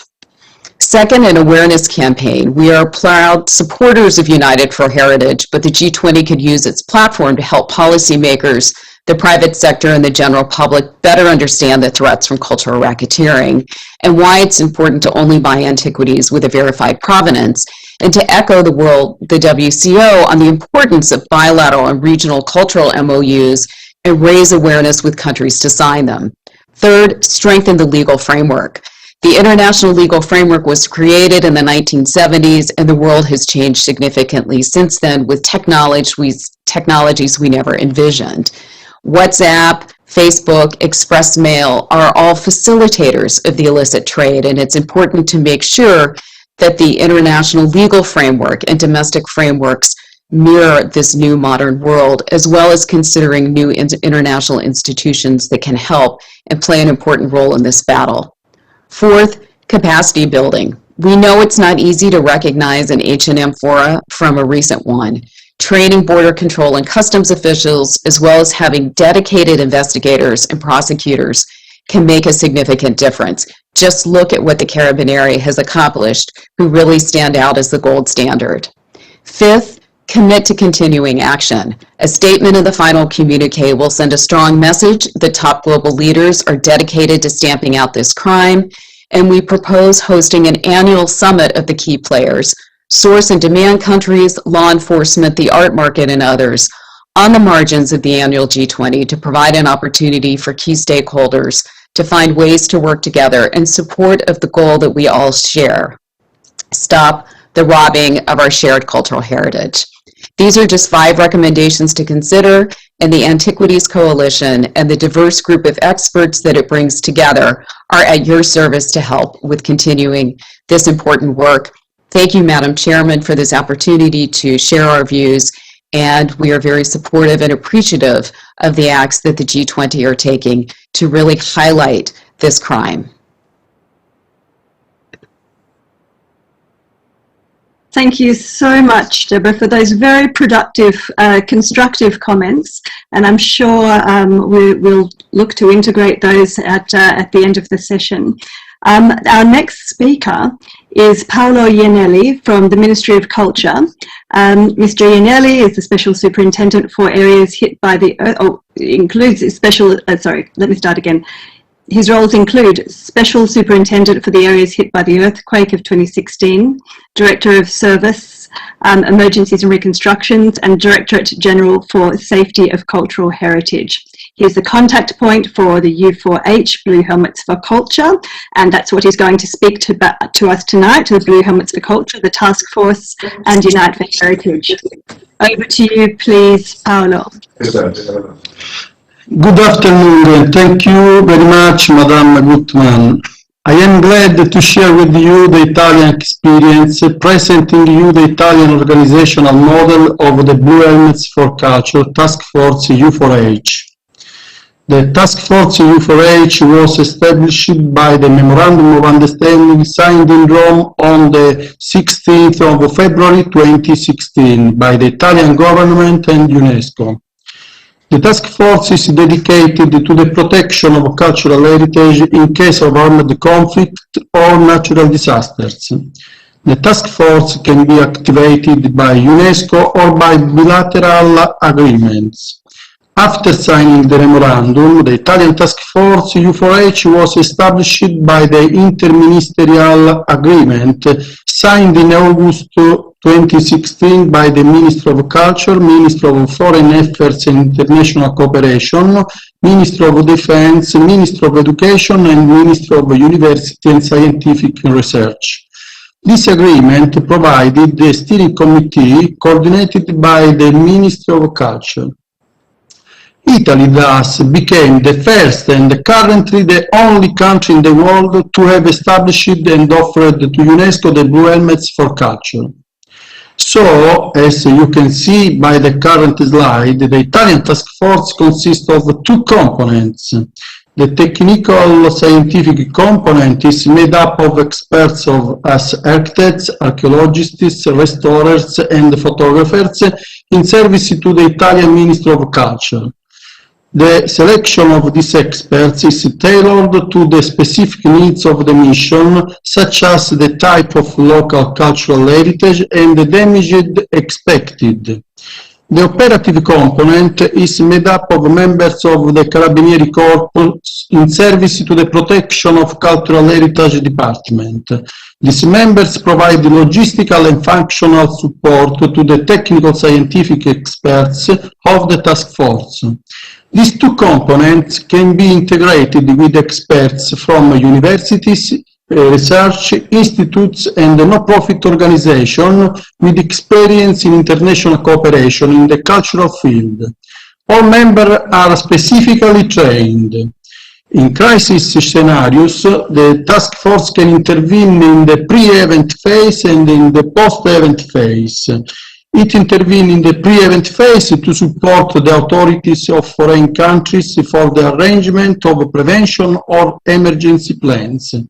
These plans are aimed at reducing the risk suffered by cultural heritage in case of crisis or emergency condition. The task force intervenes in the pre-event phase also for training local operators.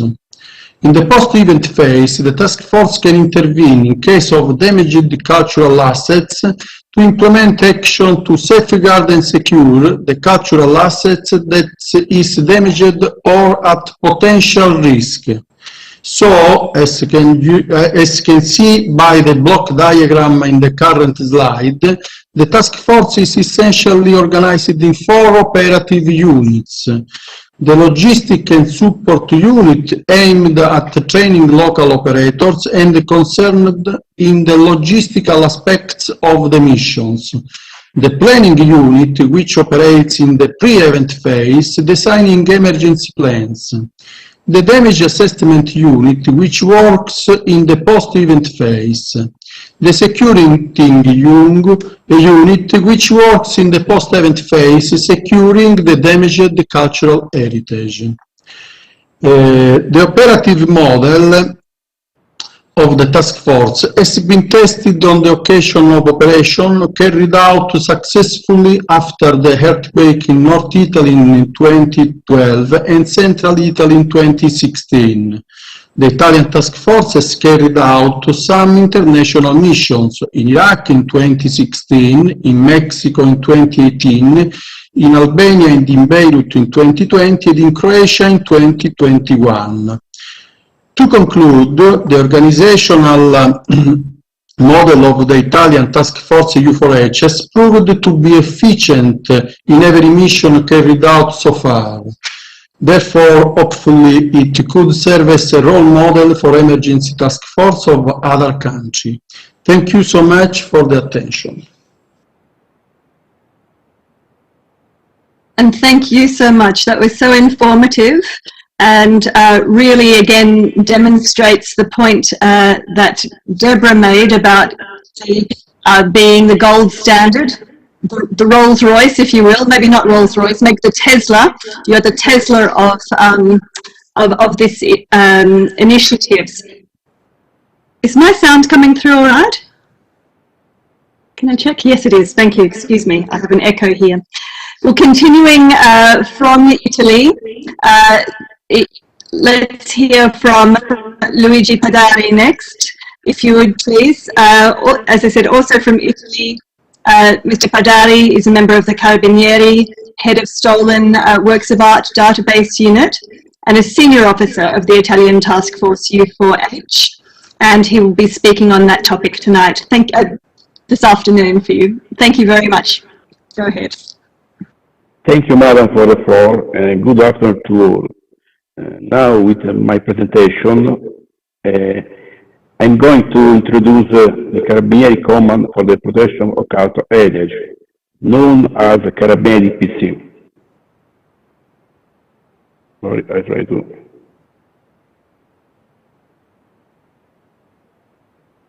I'm not. Okay. Next page. Okay. Sorry. The Carabinieri PC, established in the 1969, is the first police department exclusively dedicated to the protection of cultural heritage. Our task, our focus, is to recover the Italian artifacts stolen or illegally exported from our country. And in the map, you can see our structure where we are on the ground, in Italy ground, with 17 units from the north to the south, and moreover we have in Rome the investigation department. It is in charge for the transnational investigation activities. Since 1969, as said in my journal, we recovered more than 3 million of our artifacts. But I want to underline that about 5,400 of them were stolen not in Italy but in the other country.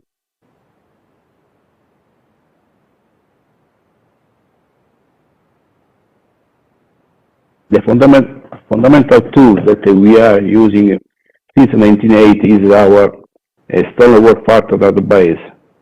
And for the information stored, it is the first in the world with more than 1,280,000 of stolen objects described. About 5,500 of them are stolen abroad of Italy.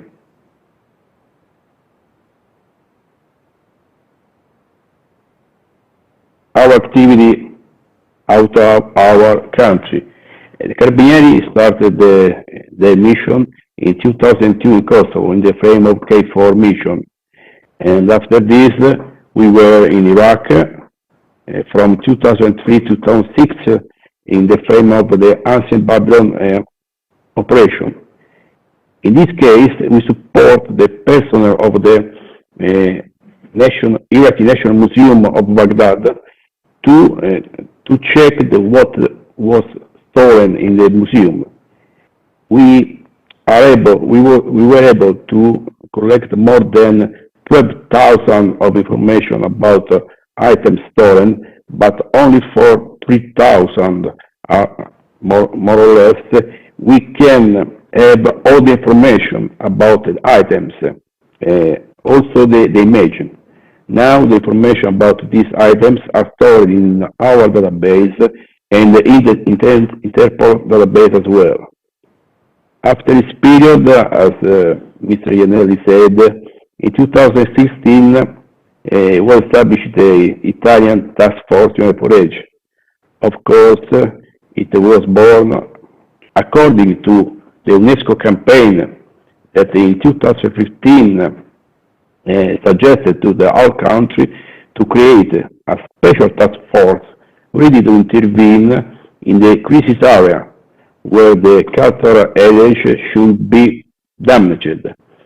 And we start in Iraq again, where from 2016 to 2020, we carry out 37 courses in favor of the Iraqi and Kurdish police forces, with more than 1,000 people formed.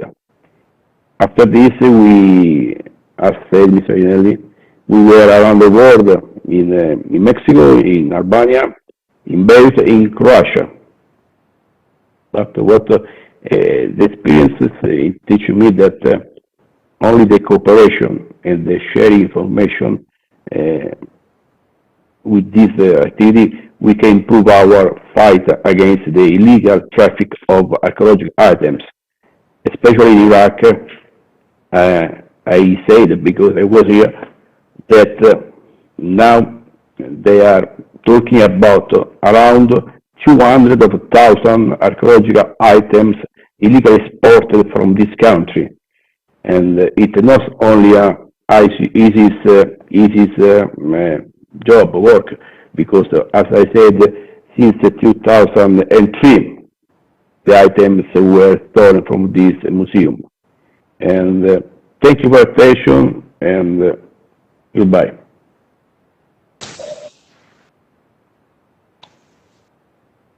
Thank you so much, and it's phenomenal to think that just 289 police officer members of the Carabinieri can achieve these kind of results. They're just stunning figures, and congratulations for this incredible work that you've been doing, leading the world.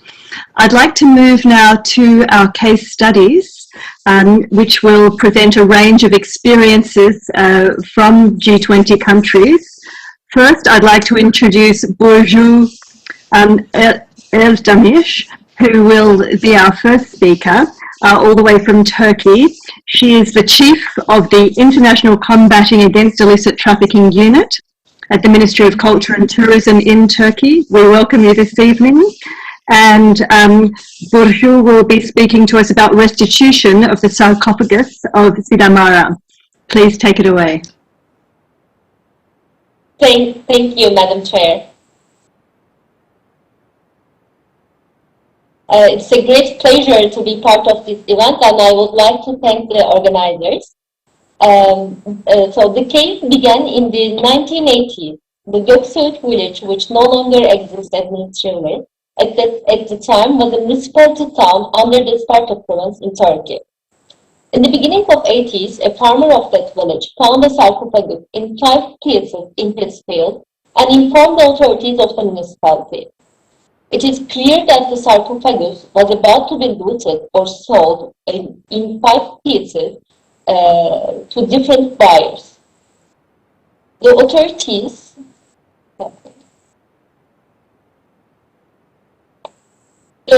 of the municipality moved these 5 pieces to the open-air storage of the municipality in order to best protect them, given the conditions of the time. A researcher academic, Professor Mehmet Özsayit, who was working on the history of the ancient Pitidia region, learned about the sarcophagus and in 1987 took some pictures of the 5 pieces for his research. Shortly thereafter, the municipality's authorities informed the local museum about the sarcophagus moved to the museum. The museum authorities took delivery of the sarcophagus in 2 pieces in 1988. Since the museum had not been aware of the number of the pieces of the sarcophagus, they were not alerted to the fact that not all pieces were being delivered. After a while, in 2014, an academic, Professor Walter Michael Stroka, consulted us for his research on 2 pieces of a sarcophagus which were presented in the Sotheby's Auction House catalog in 1989. He also informed us that these 2 pieces had also been published in 1991 in France by Professor Mehmet Özsayit. It became clear to us that Professor Özsayit had taken the photos of the sarcophagus when the 5 pieces were together in 1987, and that sometime in between 1987 and 1988, 2 pieces of the sarcophagus had been stolen, with only 3 being left. In other words, a theft that occurred in the end of 80s became evident in 2014. The Ministry of Culture and Tourism subsequently contacted Sotheby's Auction House with the pictures of the sarcophagus taken in 1987 in Turkey, which clearly proved that the pieces were in Turkey at that time. We requested information and the contact details of the buyer in order to pursue the missing pieces. The authorities of the auction house did not share the information about the buyer with the pretext of the confidentiality agreement, but shared information on the seller. The seller was Edip Tellado, who was widely known for smuggling activities. The case was becoming clearer. The missing pieces had been stolen in order to be illegally transferred abroad. Unfortunately, we were not able to locate the missing pieces. However, we registered them on the Interpol database.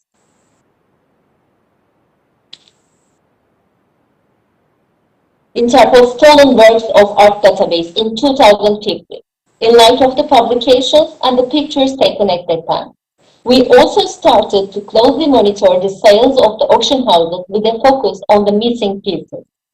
As a matter of fact, in 2019, we identified one of them in the online catalog of Christie's auction house.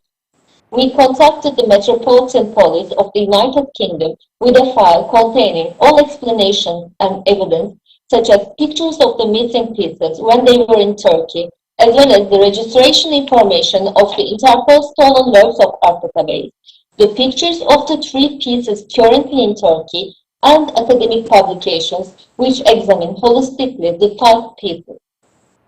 We also added to the files the handover reports when the municipality moved the sarcophagus in 5 pieces from the field to the storage. The Metropolitan Police contacted the auction house with our file, and the auction house authorities contacted the seller of the piece of the sarcophagus. The seller declared that he was not aware of the pilferage situation of the piece and agreed to return it to Turkey, and thereby relinquishing title to it. In the beginning of 2020, the missing piece of the Stemara sarcophagus returned to Turkey. I know that the case may seem a little complicated with all the names and dates. However, it's a valuable example to show not only because it's a closed case with a return, but it is also significant to prove one more time the importance of the involvement of academics, the digitalization of data, and possibility of online research through scientific publications, archival records, the use of the Interpol stolen works of art database, and the rapidity of the police enforcement cooperation. Despite the crime having been committed a few decades ago, due to all these facts and good cooperation, the case was ultimately successfully completed. Thank you for your attention.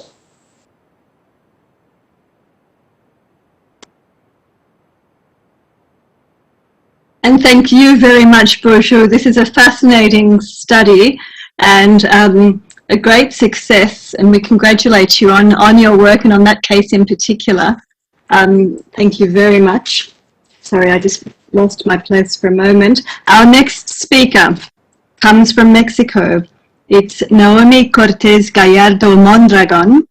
She is the Deputy Director of the Interinstitutional Relations, Linking Community and Fundraising at the World Heritage Direction at the National Institute of Anthropology and History. She's also represented the Director General of the National Institute of Anthropology and History. And her related discussion tonight is against illicit traffic of cultural property, a solid chain between Italy and Mexico. Thank you very much, Naomi. Thank you very much. Distinguished members of this G20 Culture webinar, ladies and gentlemen. Good morning from Mexico and good afternoon for Europe. It's an honor to be here and to be part of the speakers who, without a doubt, will share a series of very similar experiences.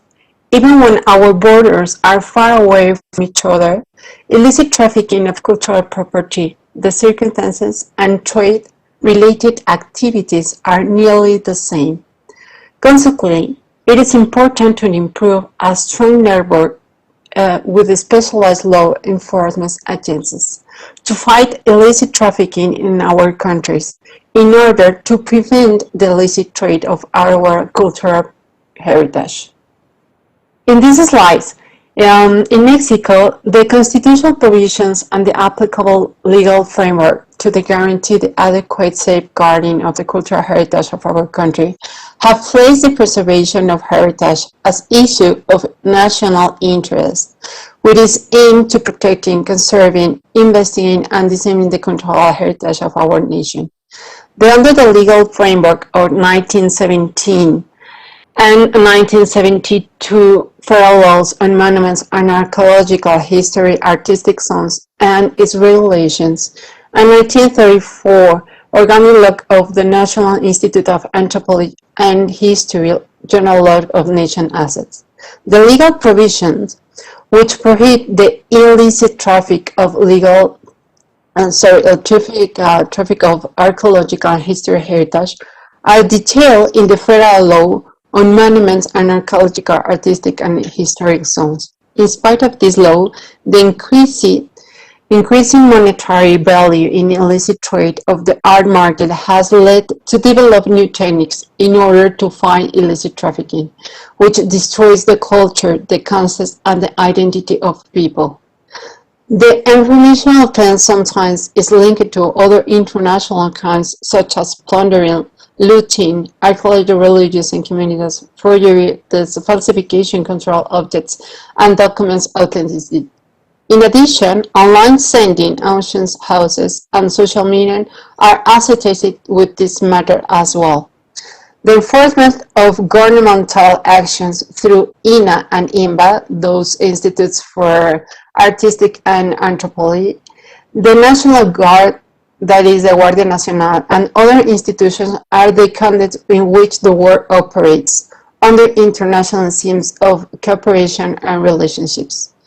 Through an interagency approach and monitoring, we are looking forward to developing new legal agreements that may potentially prevent illicit trafficking, not to be submiss those circumstances. Mexico is a state party and adhered to the 1930 UNESCO Convention and the 1995 Convention of Stolen or Illegally Exported Cultural Property established bilateral collaborations through the agreements with the nations such as United States, China, Guatemala, Belize, Chile, Bolivia, El Salvador, Peru, Uruguay, Colombia, Italy, Switzerland, and Santa Lucia.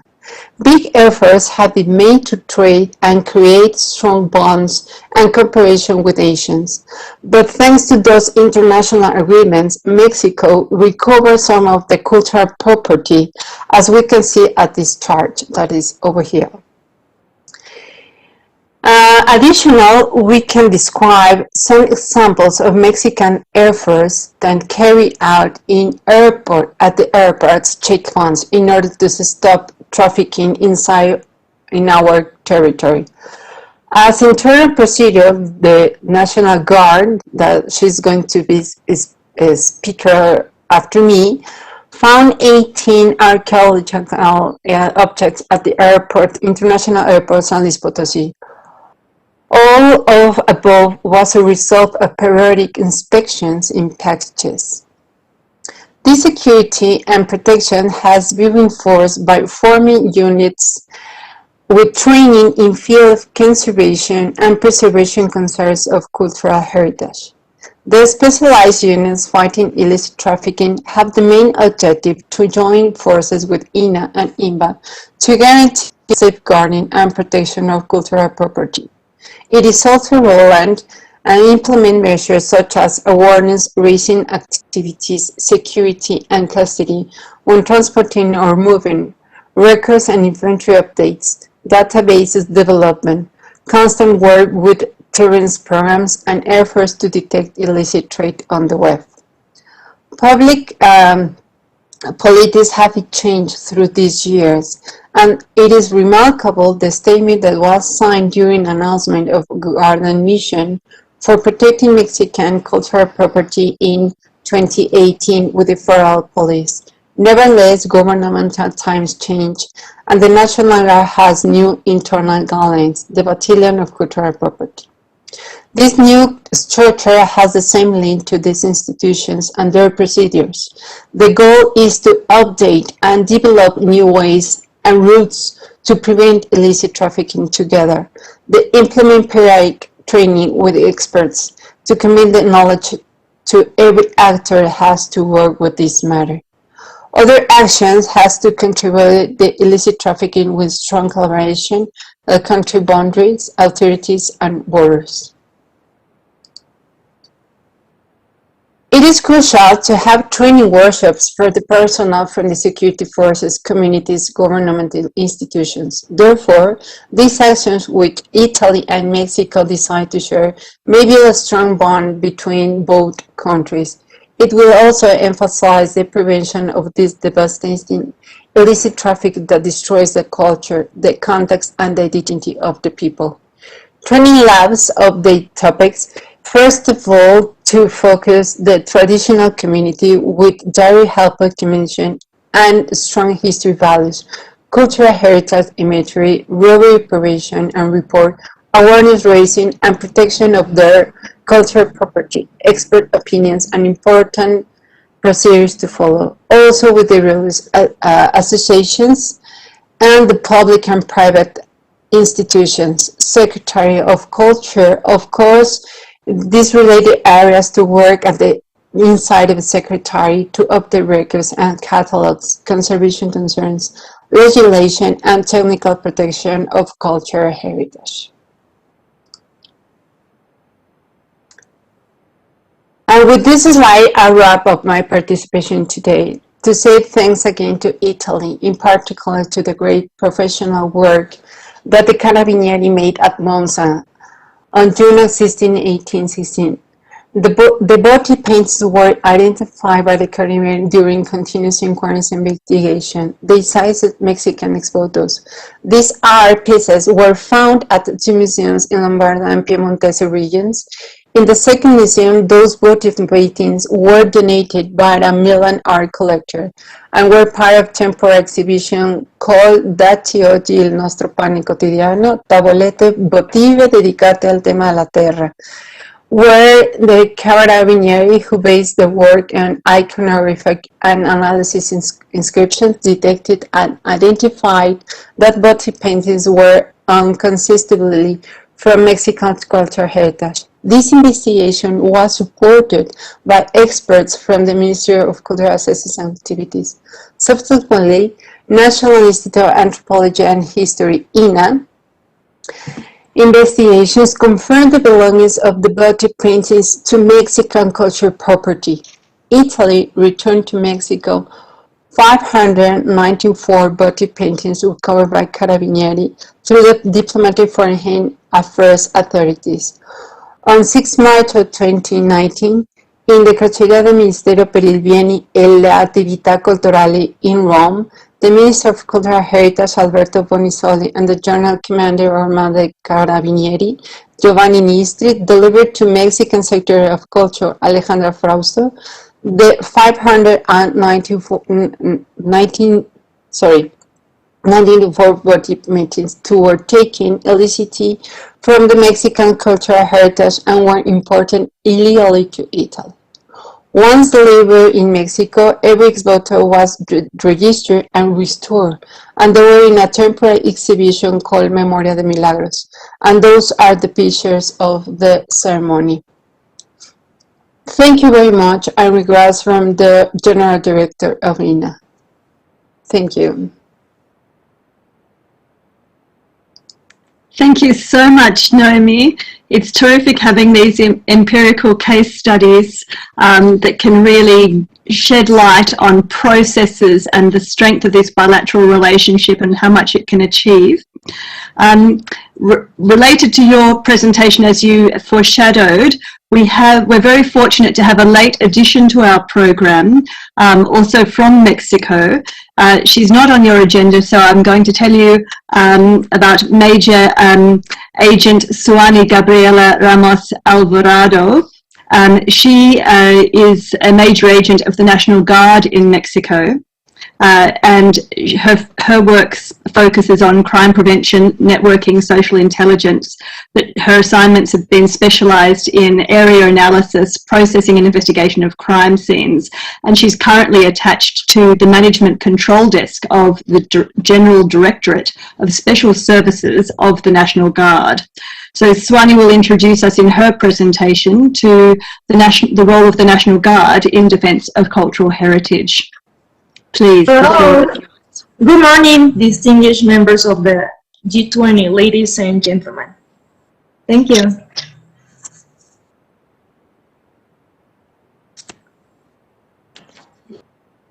I am very pleased to be here today with all of you. This event called The Future Will Give Us Back the Past. Thank for the invitation to the Italian presidency presidency of G20 Culture Work Stream. Distinguished representatives of corporations of the countries that integrate the G20 and that coverage in the activities on the protection of cultural heritage and illicit traffic. It is an honor for me to exchange experiences in such an important matter, and at the same time, we reaffirm our commitment to support in the investigation of crimes that violate the cultural heritage. In the name of the Guardia Nacional de Mexico, I greet you, and we are sure that this exchange of experiences will contribute to joint efforts so that firm commitment arise to achieve together constitute ourselves as a model of integration at the international level. In this sense, it is very important to highlight that Mexico is one of the 7 biggest number of countries with the largest number of sites considered cultural heritage of humanity, with 35 places registered in UNESCO. This is the reason why la Guardia Nacional de México created el Batallón de Patrimonio Cultural that depends de la Dirección General de Servicios Especiales, with the firm intention of having a police security body dedicated to the guardianship and protection of these assets.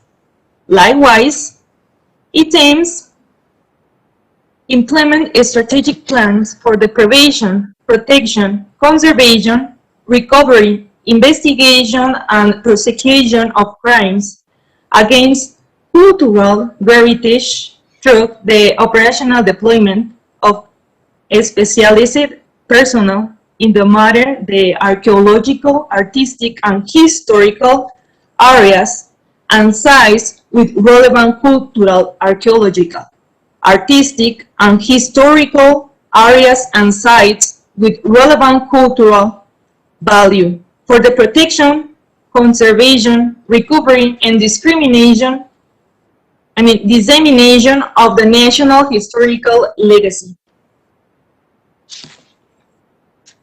And their following functions: apply tactical operational strategies in archaeological, artistic, and historical sites and zones where the commission of illicit activities that affect cultural heritage has been identified.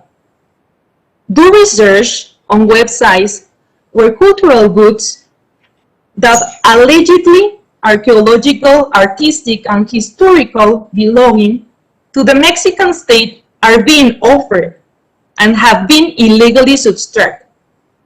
Collaborate with the institutions and coverage in the protection of the cultural heritage of country in order to assist the population in matters of prevention in the commission of crimes and administrative offenses determined by federal law in favor of the cultural assets considered of high value to the nation. Participate in working groups which topic in the protection of cultural heritage where the cultural authorities of the country intervene to learn about detect the main problems regarding crimes against cultural heritage. Integrate a database that contains sensitive information on cultural property that has been illegally subtracted. Spread to the society in general the actions performed out by the Cultural Heritage Battalion through conference, talks, courses, workshops, and diplomas in order to raise awareness about the importance of preserving the national historical legacy and promoting the culture of reporting.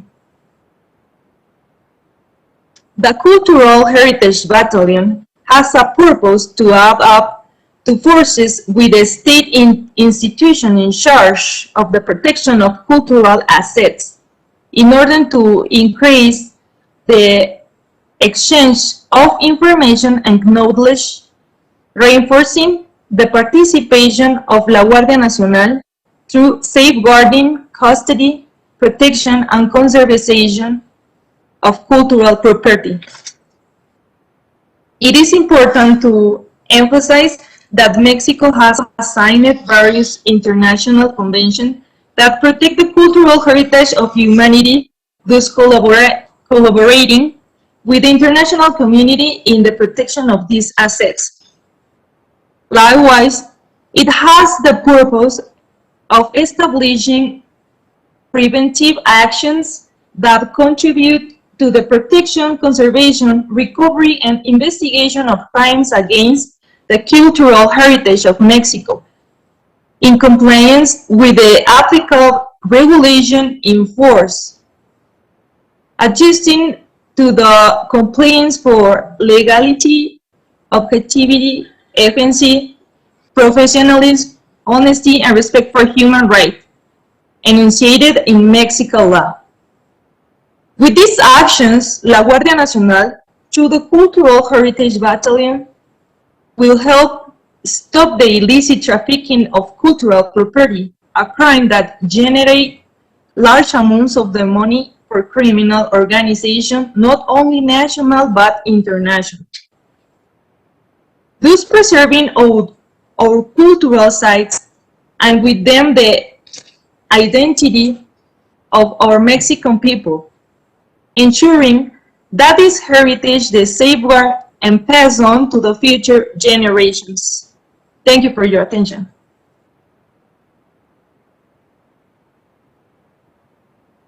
Wonderful. Thank you, Suani. I'm so pleased you're able to join us. That was a terrific intervention. Thank you. And now we travel from Mexico to Holland.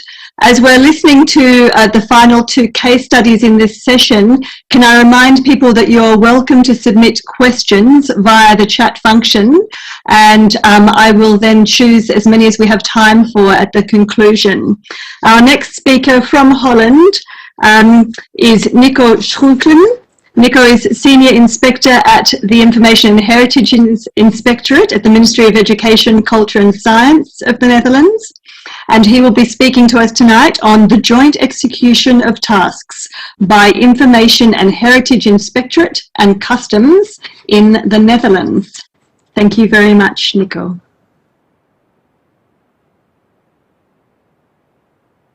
Yes, thank you. Also to the Italian presidency, of course, for the opportunity to present the cooperation in the Netherlands in Customs and the Information and Heritage Inspectorate. The cooperation regards, among others, the joint issuing of export licenses and cooperation in risk analysis. In the process, however, designated cultural goods experts, customs, play an important role.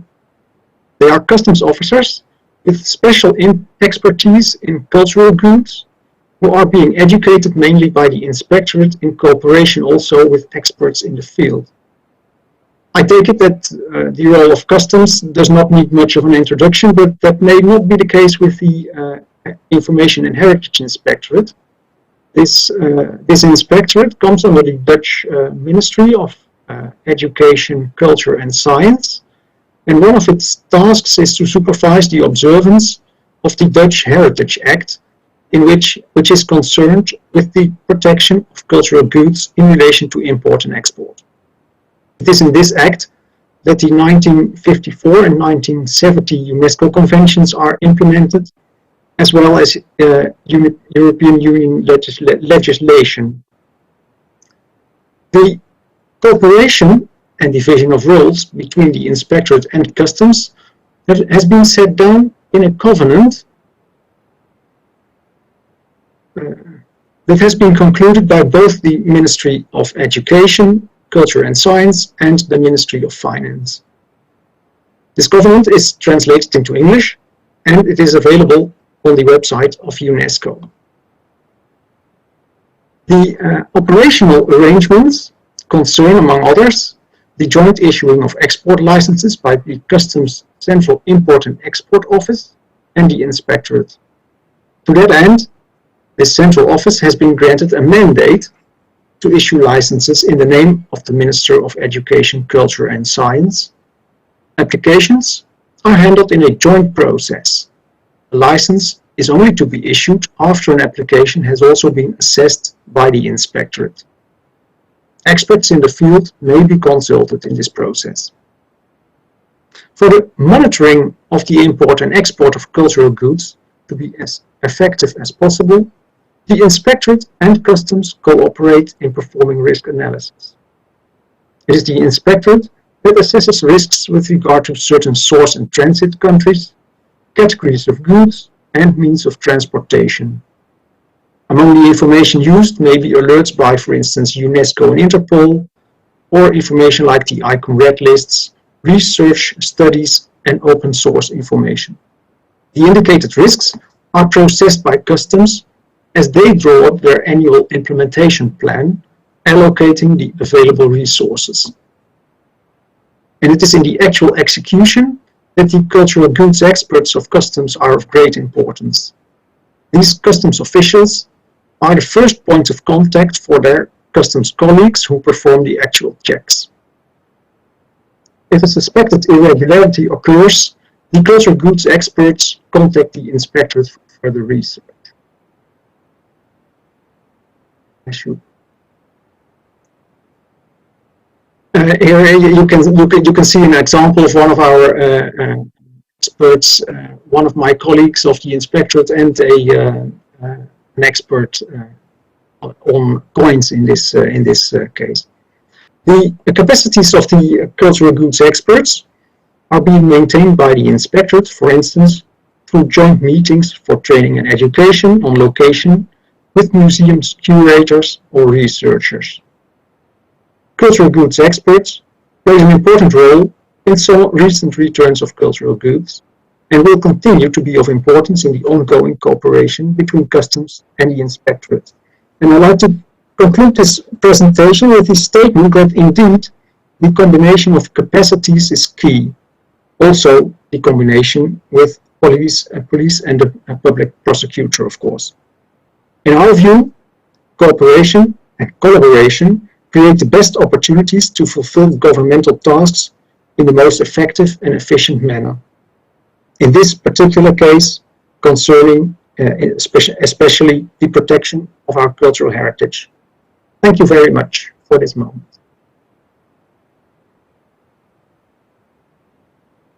Absolutely wonderful. Thank you very much, Nico. That was extremely informative. And I think our buzzword is clearly collaboration, collaboration, collaboration. I mean, all of the good news stories that we're hearing are the result of successful interagency collaboration, good frameworks. We'll get to that at the end of this session.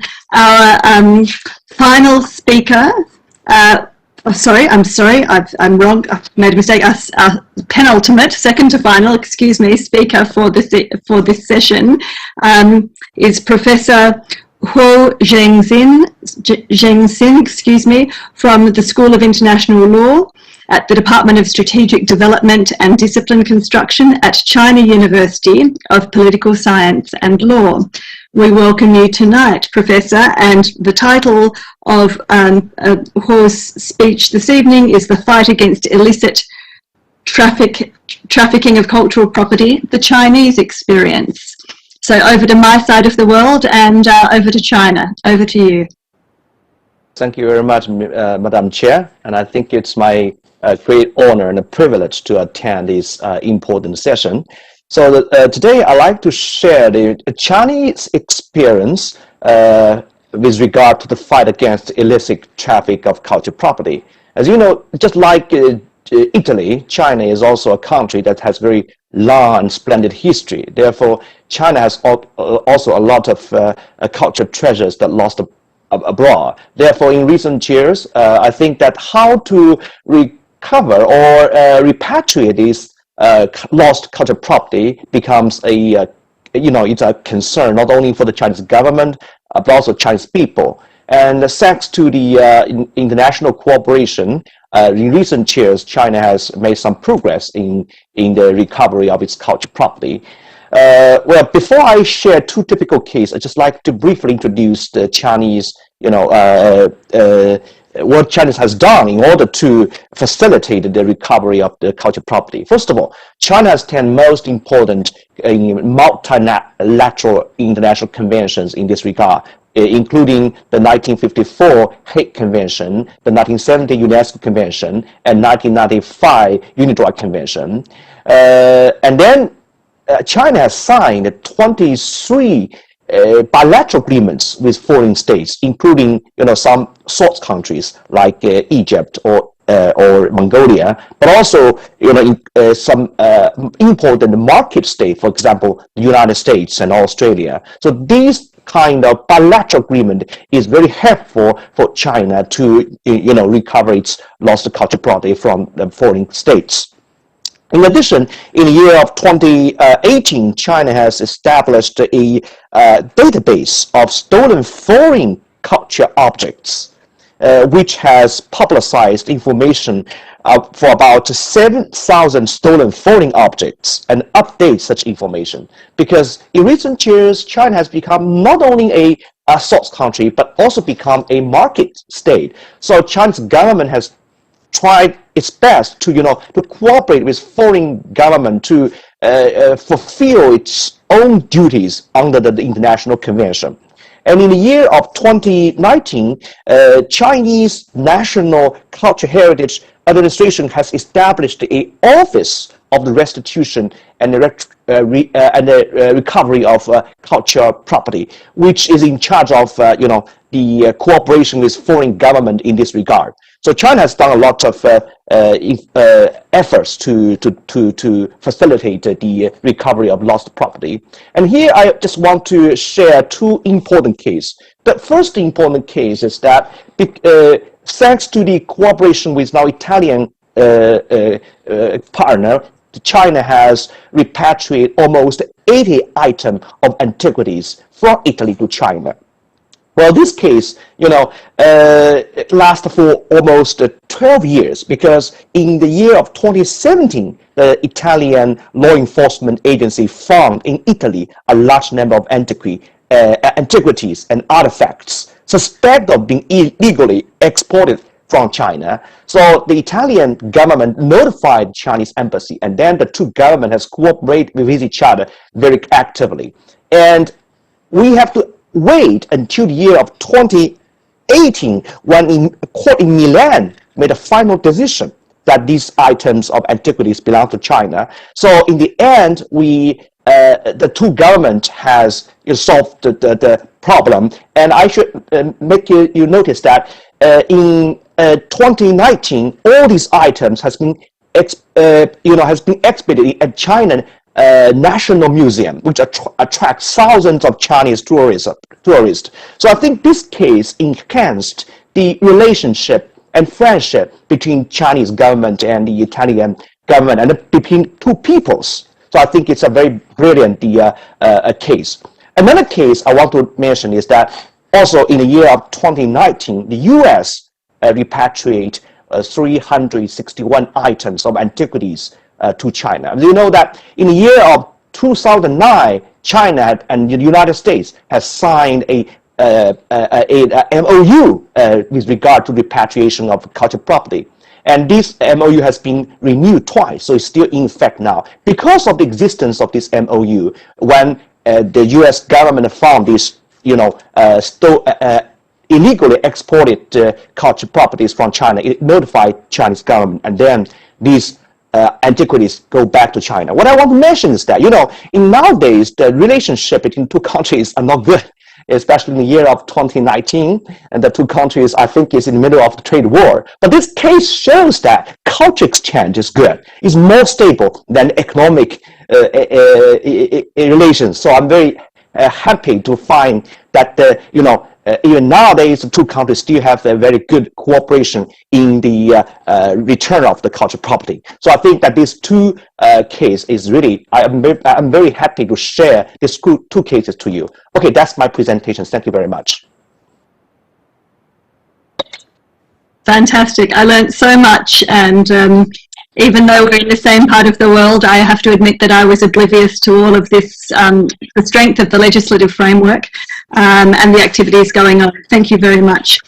Our final speaker in the session is Valentin Perrault, who is the Finance's Judicial Investigations Service investigator. His speech, I'm being very quick, excuse me, Valentin, going straight to you, is Cultural Goods, an example of a joint investigation by Customs and Police. We welcome your presentation. Thank you so much. Thank you, Tara. So I'm a French customs investigator and customs officer at Finance's Judicial Investigation Service in France. And I'm going to outline an example of an investigation by French customs and police, where we both worked on it. In February 2016, a pair of ornamental stones coming from Lebanon were seized by French customs at Roissy-CDG airport. And why these two stones were checked by the customs officer? On the LTA, the airway bill, it was written ornamental stones. But it was a strange journey for ornamental stones to go from Lebanon to Thailand. So the stopover in France was only a technical one chosen by the airline because Roissy-CDG is a hub airport. So it was not chosen by the sender in Lebanon. These two stones were appraised by experts from the Louvre Museum as very likely coming from a Christian church in Syria. But they didn't know what church in particular. Their destination was an art gallery in Thailand. So two judicial services were designated by the French prosecutor to investigate. First, my service, because we are customs officers, so it was logical that we investigate. And a police service, which is the Central Office Against Cultural Goods Trafficking. It's OCBC in French. OCBC is a police service specialized in cultural goods trafficking and forgeries. So it was also logical for them to investigate. The complementarity between the two services allowed to quickly and successfully identify the supplier in Middle East and the client in Thailand. For international cooperation, French customs and French police have two separate but complementary networks. The French customs international networks is based on international agreements between French customs and foreign customs administrations all over the world. And in some countries, we have customs attaches. The French Police International Network is based mainly on Interpol and on police attaches in nearly every French embassy all over the world. So French customs and French police have close ties with their foreign counterparts in countries all over the world. So with Lebanon customs information, we identified the sender of the stones. He was a Syrian citizen based in Lebanon and Turkey, and he had 2 months sooner sent other stones from Lebanon to Thailand. And with Thailand police information, we identified the individuals associated with the Bangkok Art Gallery.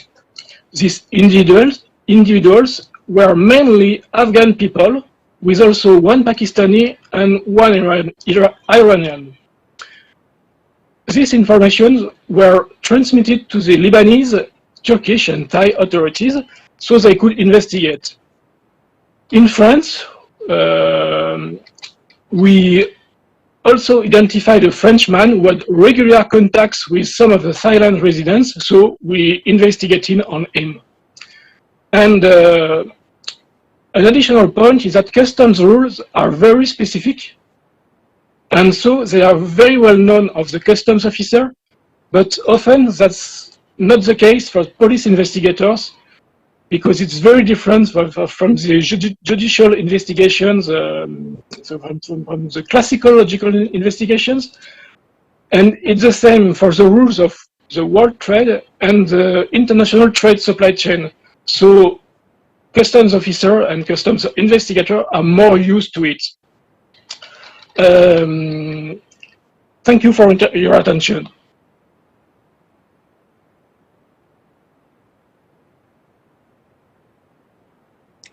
Thank you very much, Valentin, for another terrific case study.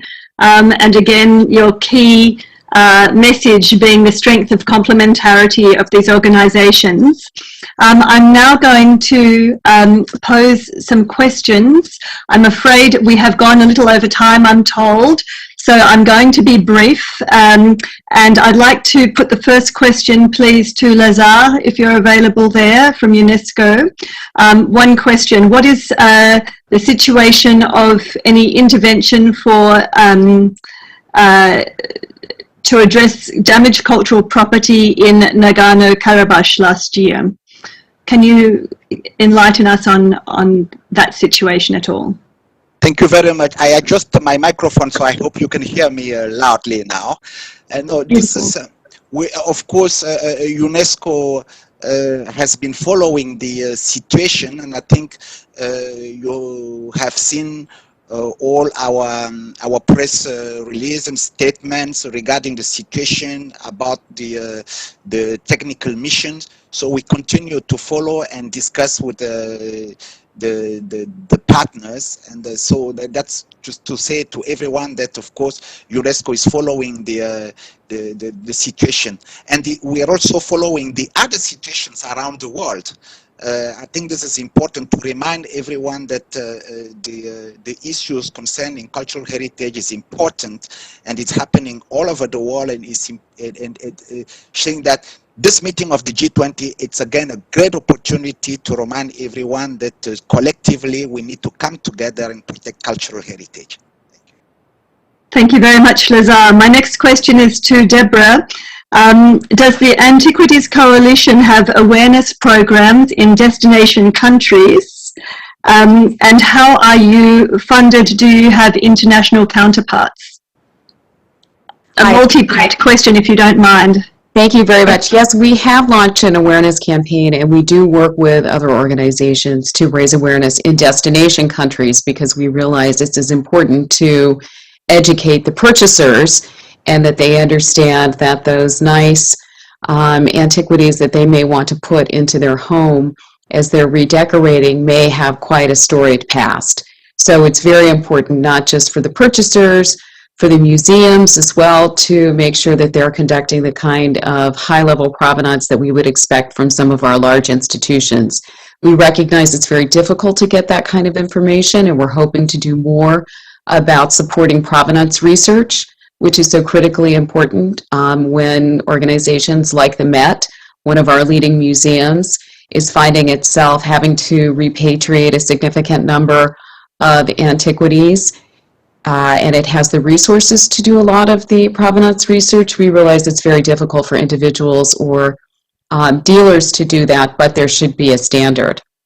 We do work with global organizations, and we are funded privately from a number of resources, and as well as cooperation from other foundations and organizations to support us. Thank you.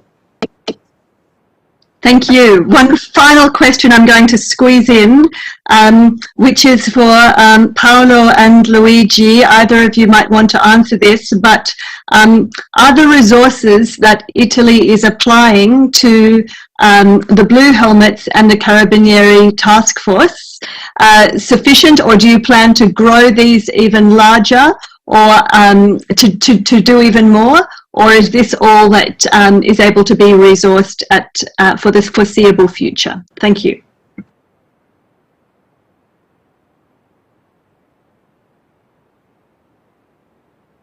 Yes, the day that we leave for Croatia, our minister said us that now the ministry is put on the ground a lot of resources for the Blue Helmets of the culture.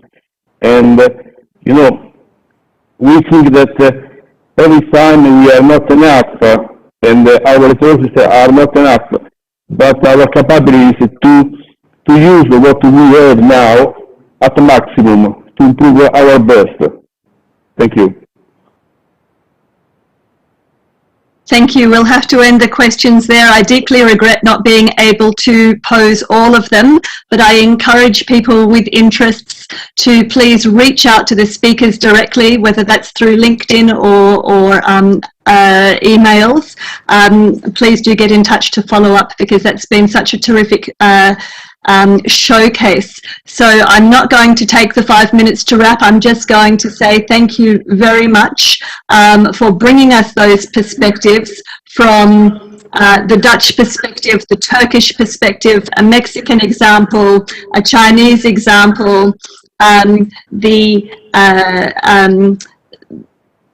world standard, I guess we can say now, the Italian examples of both the Carabinieri and the Unite for Heritage Blue Helmets. I think following on from the first session, where we really emphasized the need for that, the ratification and the legislative frameworks, the next step then is, of course, to weave a fabric where all of these components can interact effectively. And I've marveled at the examples our panelists have all brought to the table tonight, this afternoon, excuse me. It's getting very dark here now. And I thank you deeply for this really sparkling, exciting, stimulating, and very rich discussion. And I will now pass on to the next session. Thank you all so much. Thank you. Thank you very much. Thank you. Goodbye. Bye-bye. Thank you. Thank you. Bye. Pardon? Bye. Thank you. Thank you. So, Thank you. thanks again to our chair and the speakers for this interesting, rich discussion. There will be a bit more time for the conclusion, for just for the chair to continue her reflections, and especially the way forward at the end of this meeting. So we are slightly late, so we go straight and to start the next session. I will now give the floor to Tenente Colonnello Alfio Gullotta, who is head of the training and study unit of the Carabinieri Command for Cultural Heritage Protection. He is also responsible for training activities in Italy and abroad, including the EU Civilian Training Group, and is part of the Unite for Heritage Task Force, the so-called Blue Helmets for Culture that we have already seen before. The title of the session is The Protection to Come, the New Technologies and New Eyes. So the floor is yours. Thank you. Thank you very much. And as said, we are running terribly late, but I have to say some words about what we already discussed. We discussed the importance of harmonization of laws. We discussed the importance of a set of international frameworks of law that allows to recover and to properly protect cultural heritage. We discussed about the importance of contemporary different needs and different expertise in protection of cultural heritage. We are now have a look into the future because we want to discuss with our next panelist, and I'm going to stop here with my introduction, about the importance of involving civil society, the importance of technology, and the importance of the young generation in protection of cultural property. And without further ado, I want to give the floor to George Sanchez Cordero, who is the president of the Mexican Center of Uniform Law. I could spend the entire day talking about his CV. He's chair of the Mexican branch of the Area Capital Association. He's practitioner public notary in Mexico City, and he has numerous awards and honor, and it's really our honor to have him. Oh, sorry, I made a mistake. Sorry. The first one is Anas Al-Kabur. I'm very sorry. And he is the former director of the National Museum of Raqqa in Syria, presently a researcher of the Lund University in Sweden, also the curator of the Ancient Middle East Collection and the Natural Cultural Heritage of the National Museum of the World Cultures in Sweden. He made a lot of publication, and he is going to enlighten us on the importance of data handling and sharing in cultural poverty protection. Dr. Anas Al-Kabir, sorry for the mistake. Please, the floor is yours. Thank you, Colonel Grotta and the G20 presidency for organizing this event. Excellencies, ladies and gentlemen, it's my pleasure to deliver the message of ICOMS, the International Council on Museums and Sites, in regard to the issue of illicit trafficking in antiquities. Illicit trafficking is not a new phenomenon, and it is well documented along the history. Armed conflict and civil wars have been accompanied with huge damage to cultural heritage and people's memories. They have been systematically destroyed, appropriated, and looted. Compounding that, the international community has invested many efforts in intervening activities to mitigate the impact of illicit trafficking and identify stakeholders and common factors, even though the challenge to be addressed is still enormous. The challenge is multifaceted and should be addressed in short-term and long-term strategies. Raising awareness on illicit trafficking, extending knowledge on the nature, means and impact of illicit trade, and facilitating collaboration between academics, researchers with policymakers are essential to enhance global resilience to illicit trade. As to the short-term strategies, it's needed to share knowledge between European countries and globally to support community of researchers engaged and collaborating in research on illicit trade, increase the international availability of data, and raise standards for networking, enable researchers to advise on illicit trade matters at the local, national, and international level. Develop a common understanding of illicit trade, including its driving forces, critical engagement with norms and solutions to the issue. Raise awareness of illicit trade in the global context. Enhance collaboration between researchers and technology professionals in order to ensure that generated knowledge may be implemented into tangible systems which may tackle the problem of illicit trade. Facilitating collaboration between academic researchers with policymakers through training schools, for example, or public debates.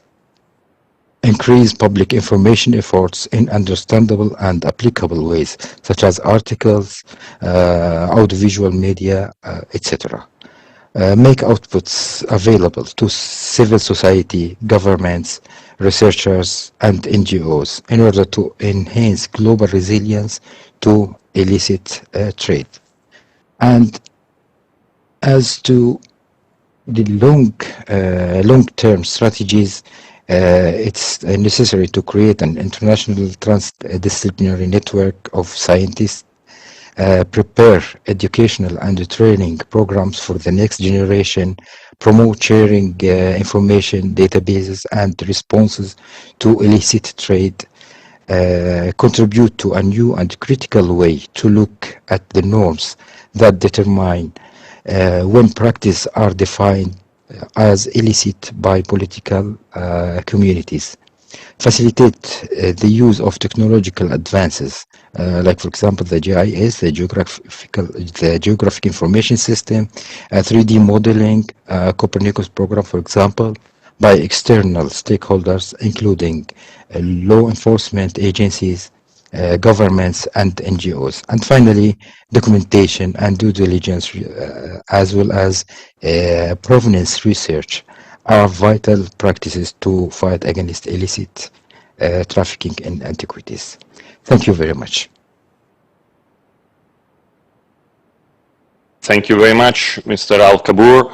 And now we move to Mr. Jorge Sanchez Cordero that I already presented before. Again, it's about networking, it's about the importance of sharing information and data, and he will now have address his speech in the search of consensus in new cultural project. The floor is yours.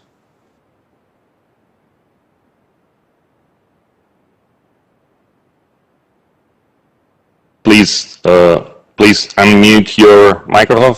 Oh, okay. Yes, you can hear me? Yes, perfectly. Thank you. Okay. Thank you, Mr. Chairman, for giving me the floor.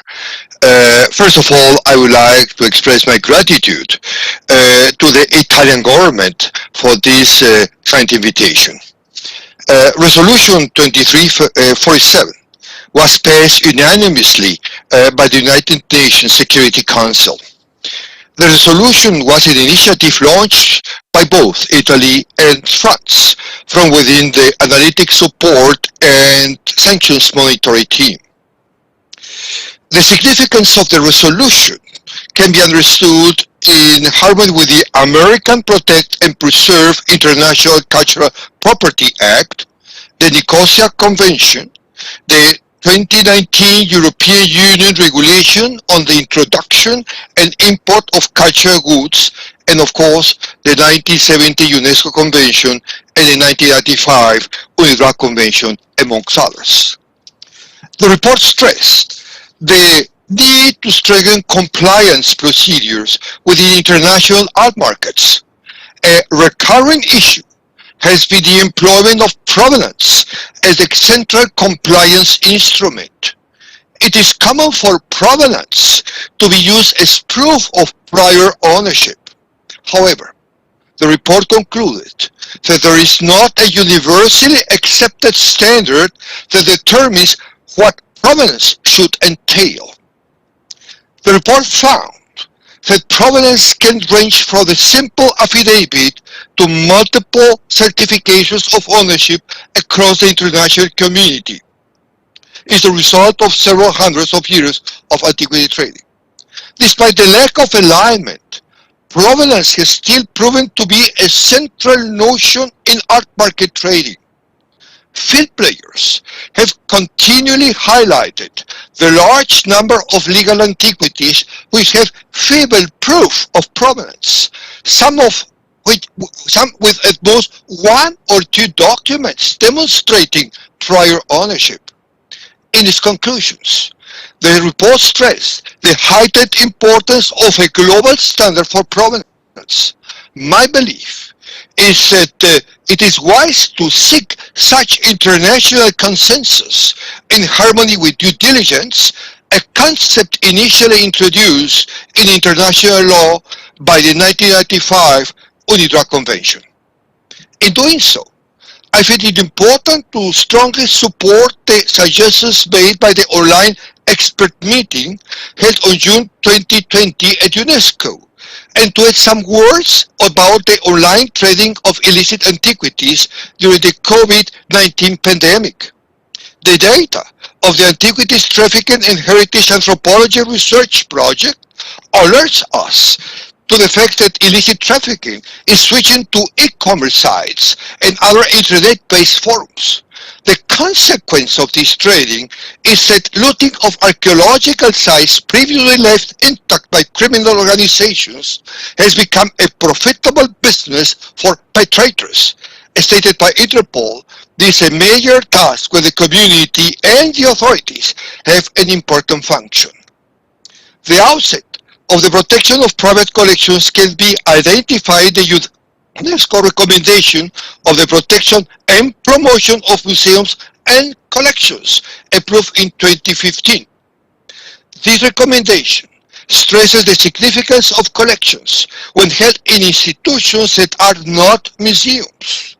However, the lack of consensus of the collections notion and other rules obliged the recommendation to ask every member state to define the scope of what they understand as a collection and draft appropriate rules. Considering another perspective, The 1995 UNIDROIT Convention gave private collectors the possibility to sue in the international courts for the restitution of stolen cultural property. This opens a space of cultural freedom, representing a break away from the state culture hegemony fostered by the 1970 UNESCO Convention. Now, UNIDROIT is undertaking the task to explore the feasibility of the rules of proceeding for collectors. But last but not least, while approving the eminent 2347 resolution, the chairperson of the United Nations Security Council underlined the need to respond to cultural destruction with the same intensity and the same unity or purpose as any other threat to international peace and security. Thank you very much for having me. Oh, thank you to you for this enlightening speech and for giving me a hint to introduce the next speaker, because you talked about the increase of internet transaction that we verified in the latest years, and therefore it's a pleasure for me to introduce Major Salvatore Rapicavoli, formerly from the Carabinieri Command for Protection of Cultural Heritage, now at the Carabinieri headquarters in Rome, because he's going to tell us something about a tool that can be useful for checking the internet in the search for stolen item or illegal items. So, Salvatore, the floor is yours. Thank you so much. Good afternoon, everybody. As you know, I work at the Carabinieri Command for the protection of cultural heritage for about 7 years. And during this period, I have achieved a huge experience connected to the use of technology in the culture field. So about 4 years ago, I started wondering how to improve the contribution that new available technologies could bring to the effort that every day the human operators at the TPC perform during their research activity for finding online the stolen works of art, stored in the stolen works of art database that is managed by the TPC Command. This leads to the design of a new system which today I would like to introduce, SWORDS, that stands for Stolen Works of Art Detection System. The SWORDS project aims to develop a new system based on the exploitation of several powerful tools and the resources like artificial intelligence, big data analysis, machine learning processes, and image recognition, and so on. Also semantic engine technologies, everything that could let this new system to propose a massive set of possible positive matches every day, finding on the internet, on the social medias and the dark web, possible stolen works of art. Besides this, SWORDS will allow the automatic collection of potentially useful data, not only from the web and the deep web and social medias, but also collecting information provided by the law enforcement agencies operators, which during operational activities could take photographs of assets to be transmitted to SWORDS using a web interface or a mobile application properly developed. This information merging into a single container called data lake is then reorganized and structured to be analyzed and processed with the tools that I mentioned earlier, in order to find the automatic comparison of images and the advanced search of textual and descriptive contents, matched with the stolen works of art contained in the stolen works of art database. The project for the creation of SWORDS cell has just started with the financing of the internal security funds, European funds. It will be completed at the end of the next year, and we will obtain the Italian SWORDS cell that will be developed as an independent entity ready to be installed in other instances for other identical cells in other countries. Hence, it could be possible to create an entire interconnected and scalable SWOT network in order to share the only part of information essential to let the system find the national works of art in other countries. Therefore, SWOTs could be the starting point of possible subsequent projects of international scope, with the cooperation, of course, of several partners in several countries, aiming to create this SWOT network consisting of several national communicating and interoperating cells. The SWOT network, in its completeness and international development, would make it possible to obtain a stronger action to combat and prevent crimes against cultural heritage, combat the illicit trafficking, and to promote the chance of increasing the number of recoveries of stolen goods. The new platform would bring, in fact, a significant increase in technological innovation if compared to the tools that we already used to search stolen or illegally removed works of art. And in the very next future, it could be, I think, an effective tool not only at the national level, but also and above all in the framework of a joint transnational action allowed by the availability and sharing of nationally collected information. Thank you. Thank you very much, Salvatore, for this enlightening speech, and we hope that the system will run soon and we can have the results of all your work in these years. So we have talked about a little future technology in cultural property protection. Let's talk about another kind of future. Let's talk about the young generation. Let's talk about what can the young generation do for protection of cultural property. We have been analyzing a lot of time the necessity for awareness. Awareness, it's a word that has come out many times during this webinar. And I am very honored to have Agnese Ratzenberger here, that is a head of the delegation of the G20 organization, that is an engagement group of the G20 that works with young representatives of the G20 organization and will tell us what can G20 and the young generation do for the protection of cultural heritage. Thank you very much, Agnese. The floor is yours. Thank you, Chair and distinguished guests. Thank you very much for the opportunity of being here today and for the attention given to the younger generation. Today, I am here to speak on behalf of the Youth 20, the G20 engagement group for young people under the age of 30, who today represent more than 50% of the global population. Last year, on the occasion of the G20 Italian presidency, we organized a consultation among young Italian people between the ages of 18 and 30 to ask their opinion about the most pressing national and international issues. We collected the opinions of more than 10,000 young people. We asked them about their vision on the priorities that leaders should focus on. After climate change and the world of work, education and culture were the third most voted priority, a tie with economic growth, financial systems, and global trade, signaling just how important the role of education and culture is for young people in shaping our future. So what are the challenges that my generation sees in the trafficking of cultural goods, and how can we make sure that this and the next generations are included in protecting cultural heritage? The Y20 would like to stress the importance that cultural heritage plays in our lives, and as it shows us our roots, and it is a powerful tool to promote inclusion, peace, and dialogue between different cultures.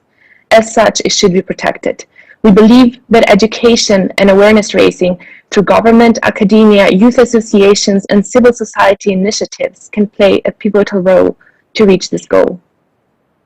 Firstly, understanding the value of cultural heritage should be coupled with an understanding of the related threats, from climate change to illicit trafficking. Therefore, the Y20 would like to particularly stress the fundamental role of primary and secondary schools in teaching the value of country's cultural and natural heritage, as well as in educating young people on their civic duty to preserve this heritage. In fact, by becoming familiar with our cultural legacy, we acquire a better sense of belonging, of being part of a broader social and cultural context.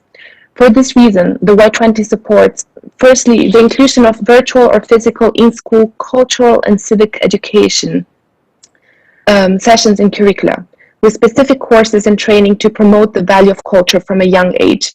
This would benefit both current and future generations. Secondly, the promotion of education on sustainable tourism, teaching young people how to travel while respecting the cultural and natural heritage of their own country or those they visit, is key to ensuring their protection in the future.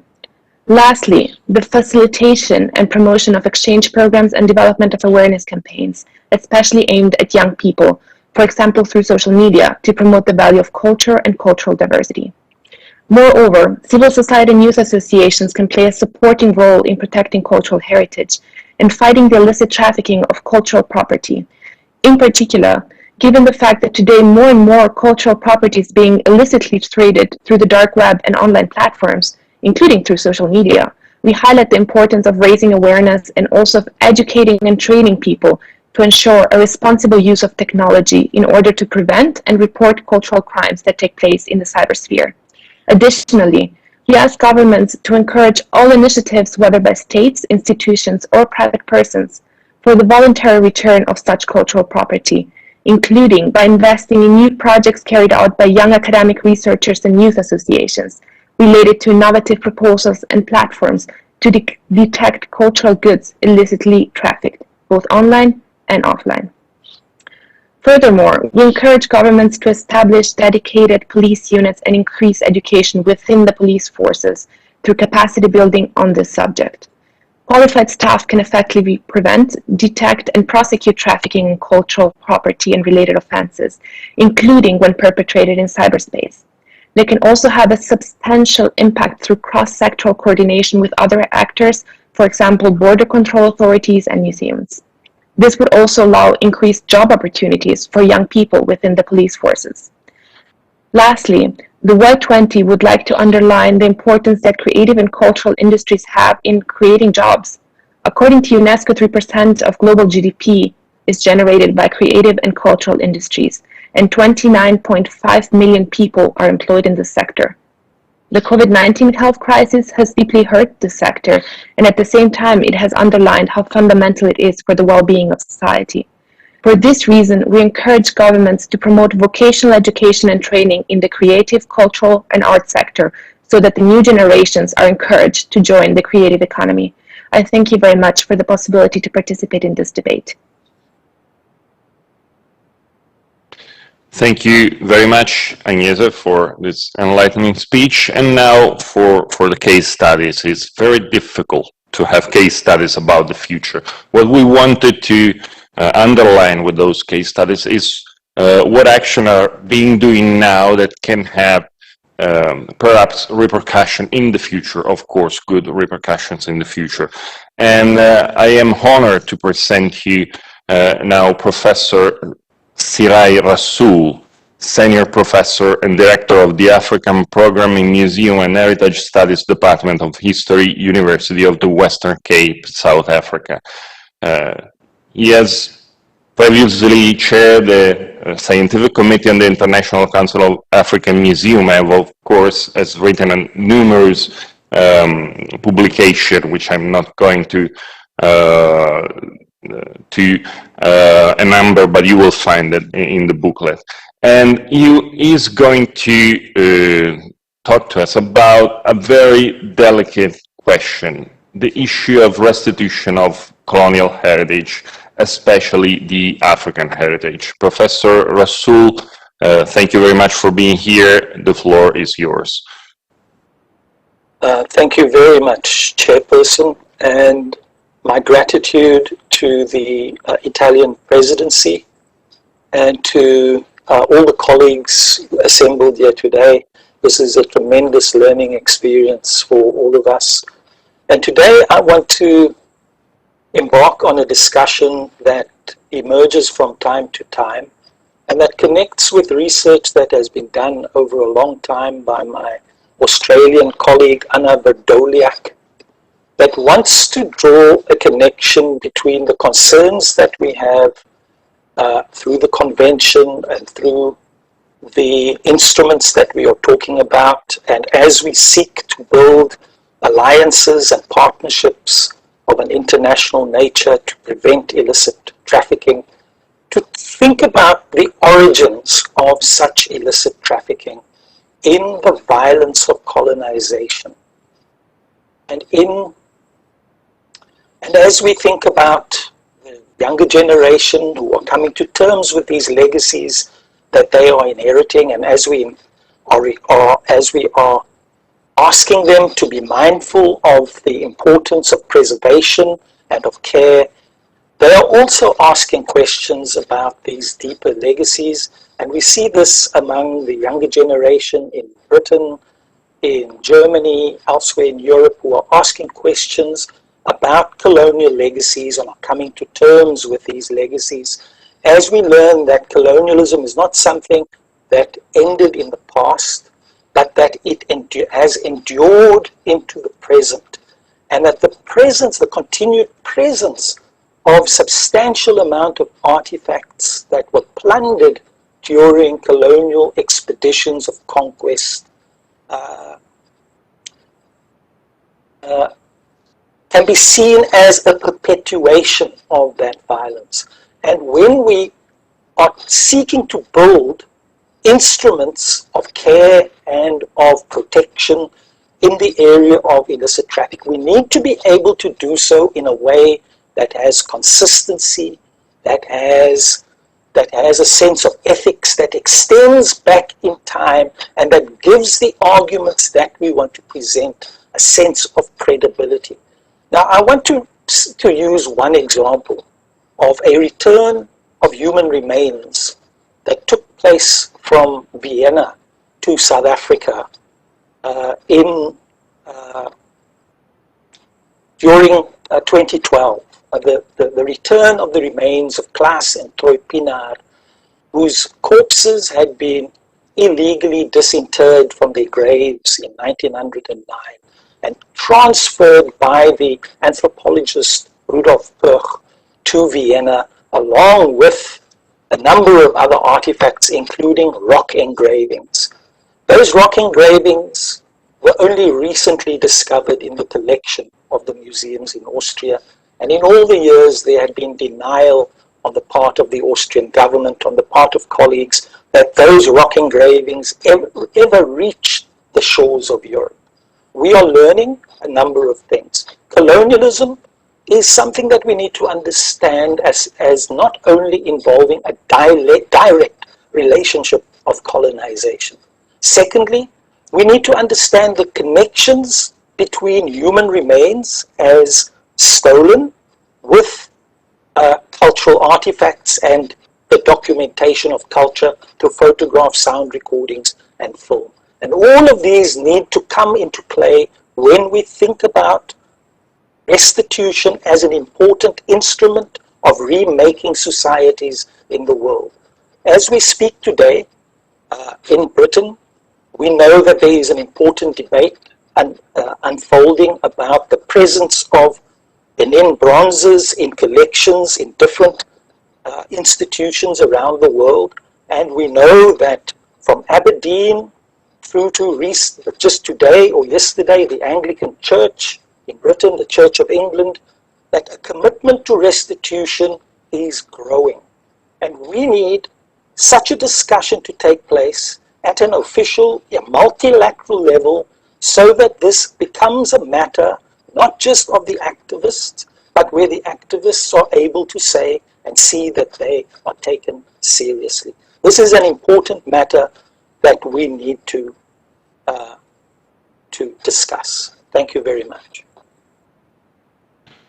Thank you very, very much, Professor Rasool, for taking this very important issue in this webinar, because it's really, really something that will be discussed in the future, and it has to be discussed now.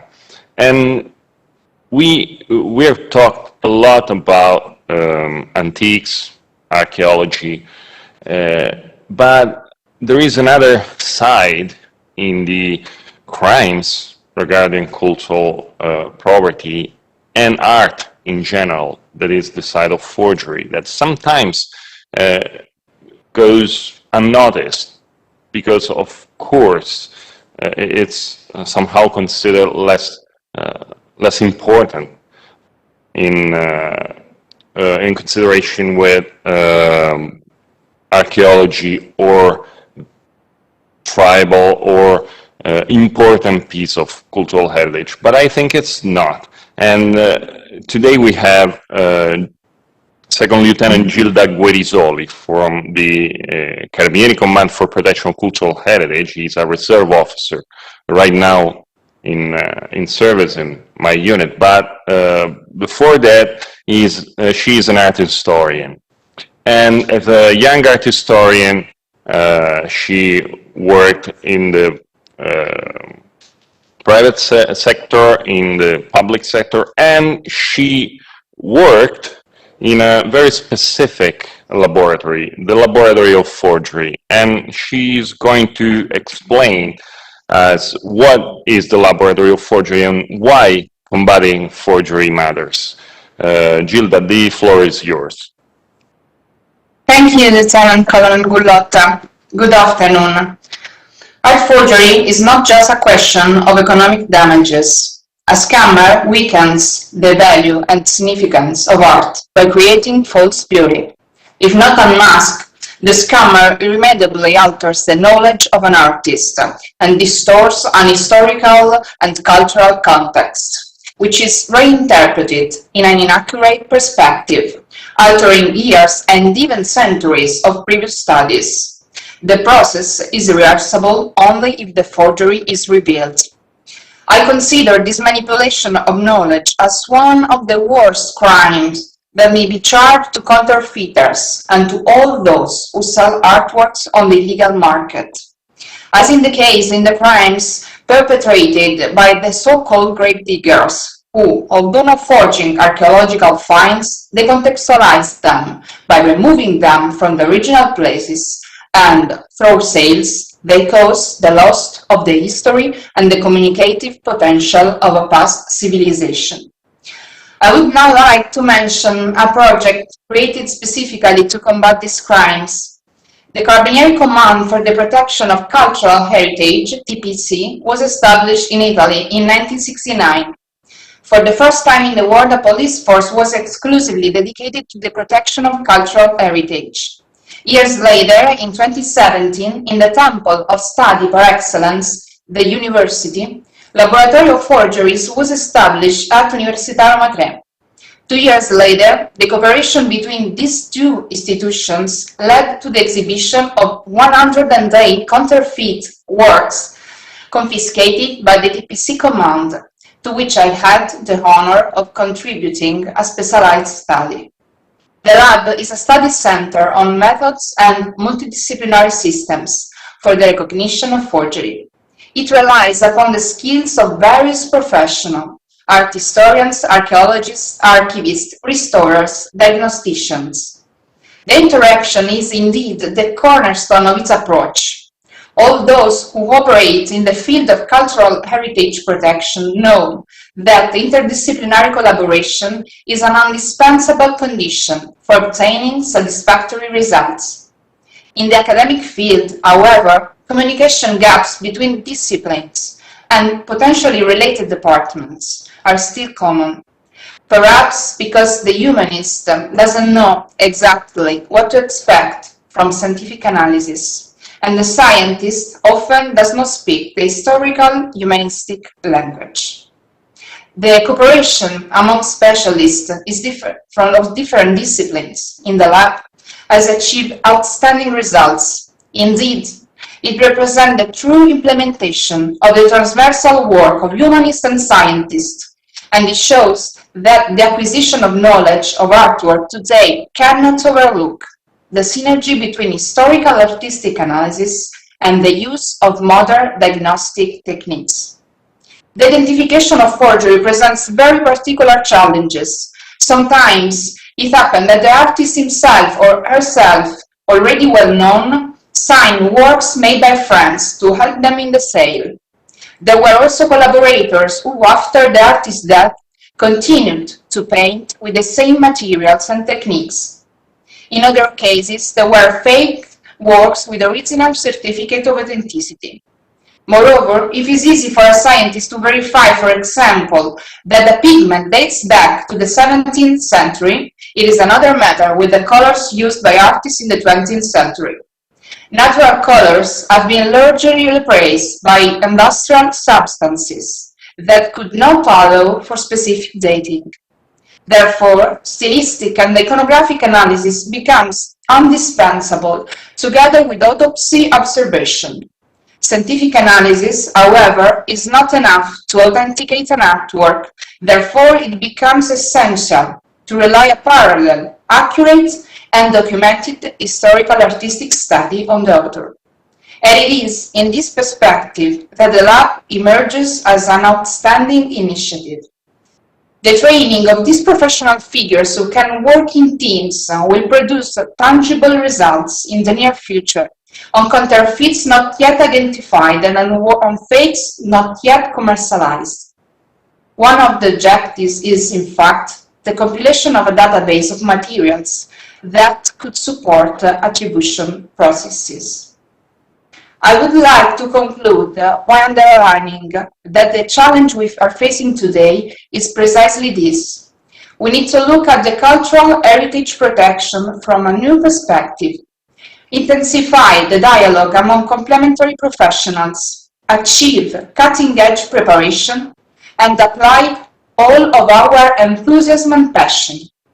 This is the way for us to contribute to the defense of beauty and knowledge, and at the same time, make our professional life a truly remarkable experience. Thank you, sir, and I wish to thank everyone for your kind attention.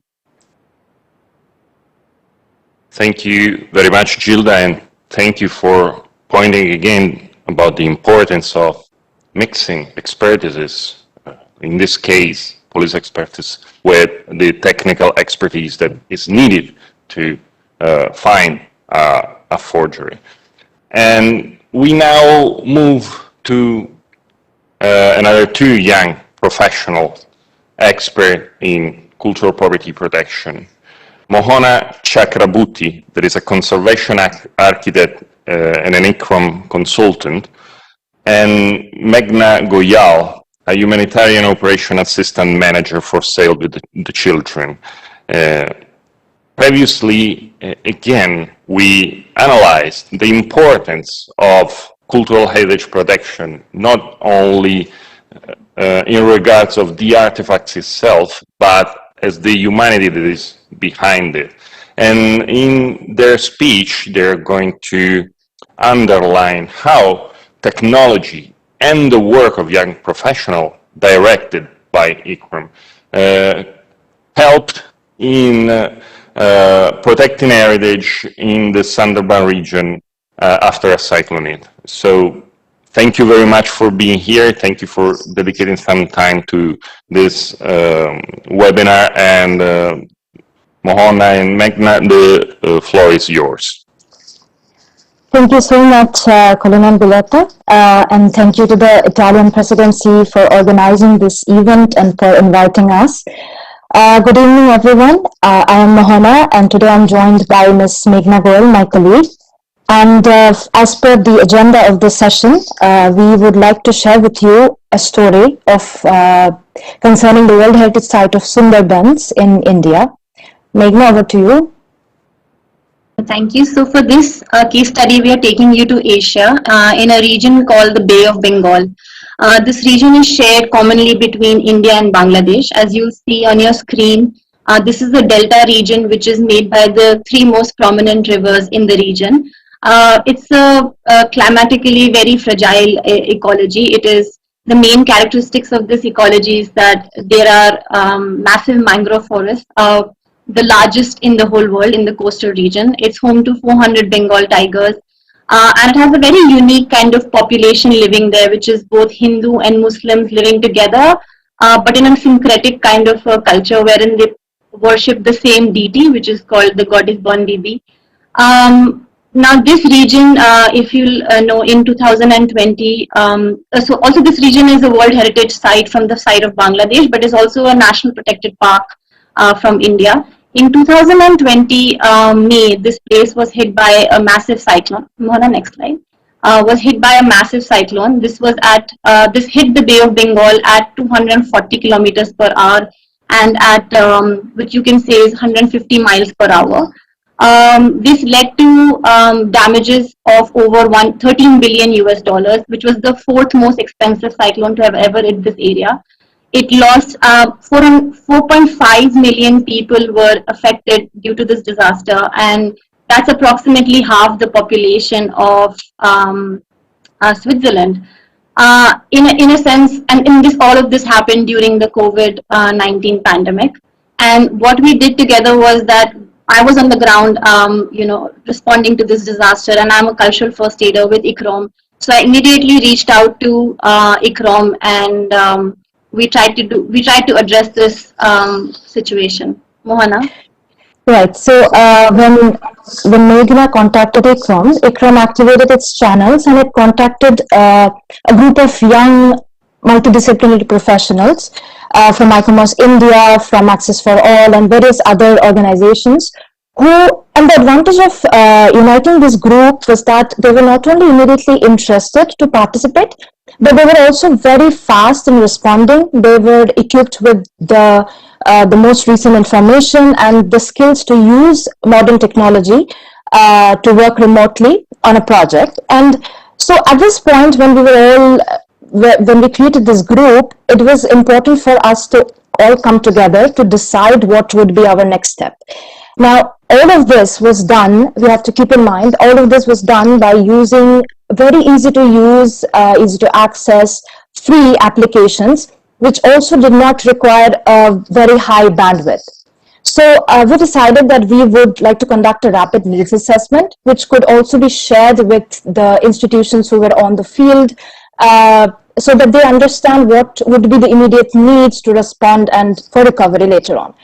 So although the report had to be rapid, we realized that we cannot compromise the quality of it. So we needed real-time information from the ground, which was done by contacting our friends, our colleagues who were volunteering and working on the ground, again, by using very easy to use, easy to access applications.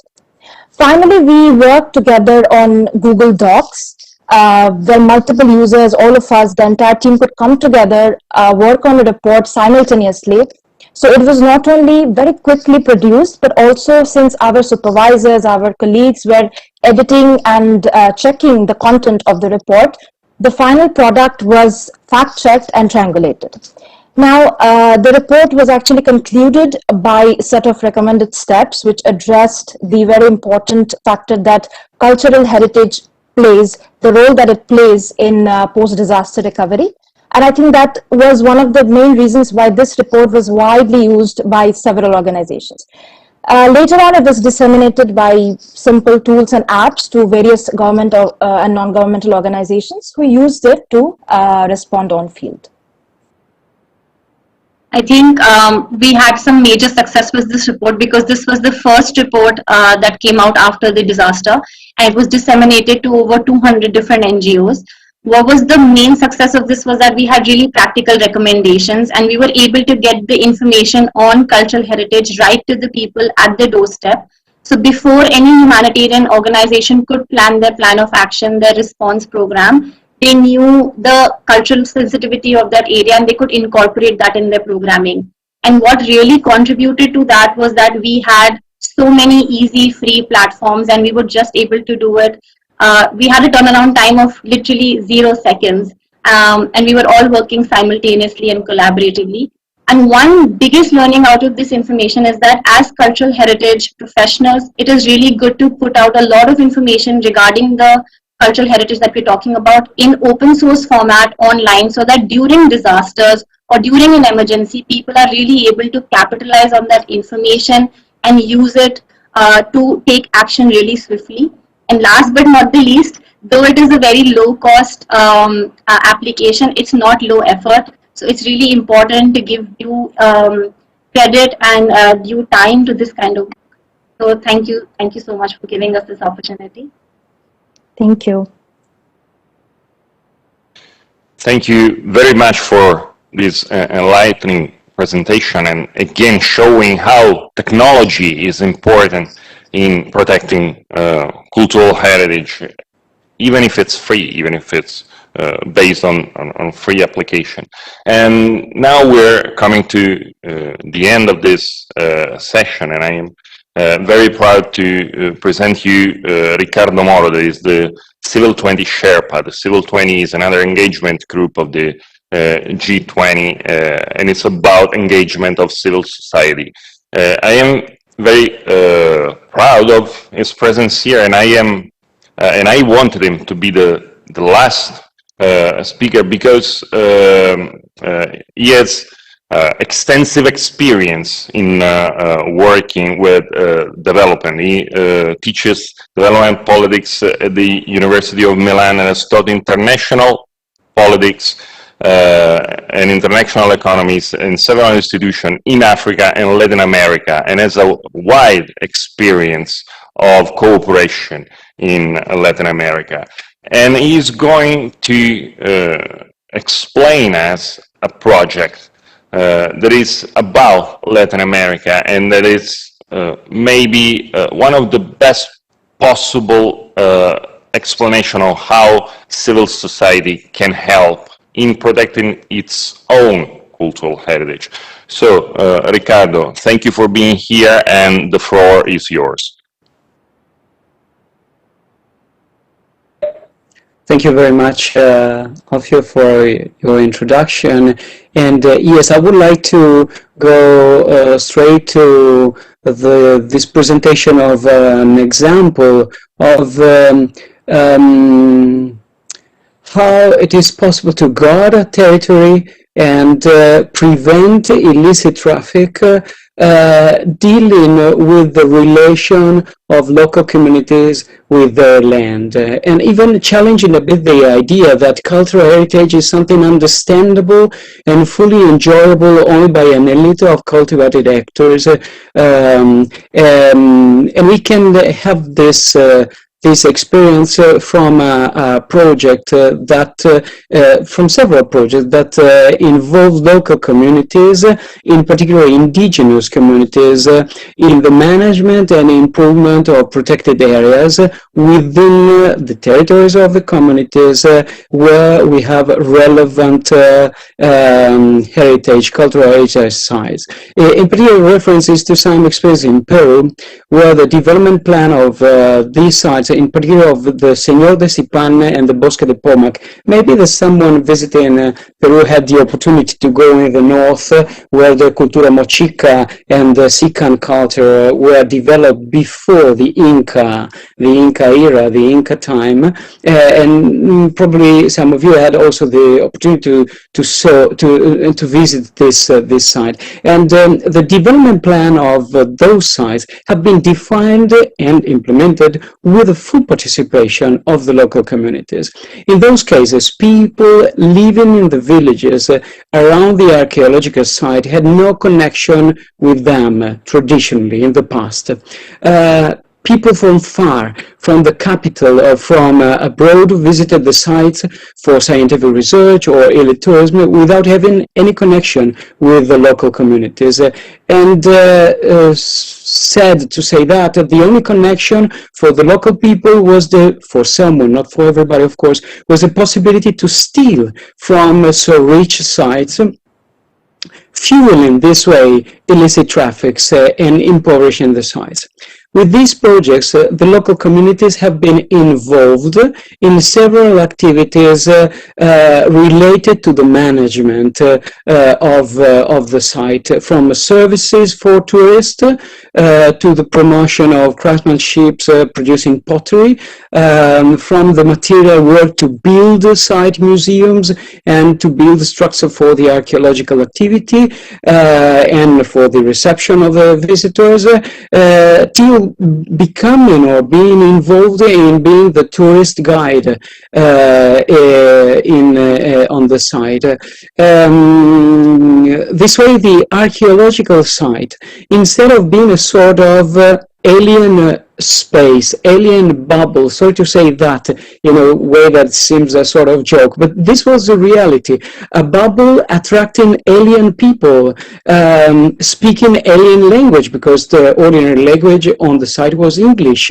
That was not the language of the local community. This way, this site is transformed from that condition to a real inheritance from the ancestors. The community owns and takes care of the site. Everybody understands within the community that the preservation and the protection of the site is a positive asset for the life of the community, and even a source of income. I mean, the people are working within the context of the management of the site. So there is an opportunity to improve economic welfare for the community.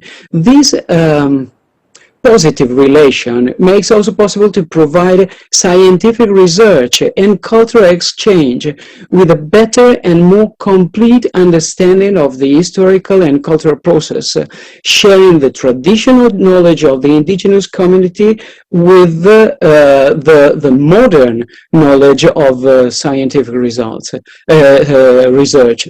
The result is an environment where the living conditions improve, while the community has a positive, active relation with the site, and it is committed to protecting it.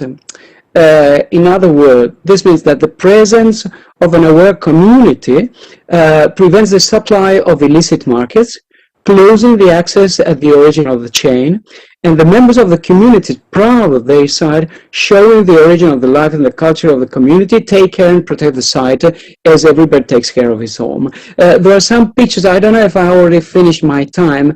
I could show very quickly, if you can open the presentation, very fast. Yeah, it is a landscape full of hills. In fact, these are not hills.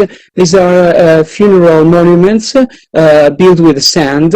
And the community built this, within the discovery, we discover several burial monuments. This is the museum of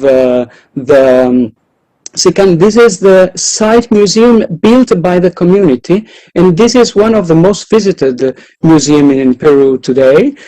These are some from some examples from the museum, but what I wanted to show you, this again has been by the community. Stop, just the previous picture. If you see it in full screen, is written archaeological pieces looted. This is what happened in the past. Now, with the community owning the site, with of course local authorities, the Ministry of Culture of Peru, and the partnership of the university who started the project, this doesn't happen anymore. And I think this is relevant. We go to the next picture, we see some historical findings from the site, and even some other examples of the last picture is interesting. We did some ADN research, and we saw that what we found in the thumbs was the same ADN of this man who is the chief of the community. And this is quite interesting because at the end, the result of this project is, and we can end the presentation, is that there is an improvement of the economic condition of the communities, but there is an awareness that leads to recover the ownership of the land of the heritage, no, even of the history of the community. Professor, I don't remember, sorry, the name, before was speaking about the heritage of the colony. In this case, these communities, indigenous communities, are recovering the ownership of their land.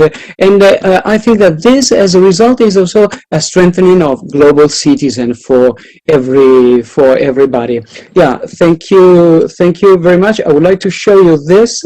These are the result of the work of the pottery making of the community. They have this income sending this kind of fantastic craftsmanship that are authentic copy, they are called like that, of what has been found in the archaeological site. Civil society, organization are precisely the actor that can facilitate this relation between local indigenous communities and public institutions like university and Ministry of Culture to develop projects like that. And these are opportunities to prevent illicit traffics and to dignify the life of everybody, of tourists and of local communities.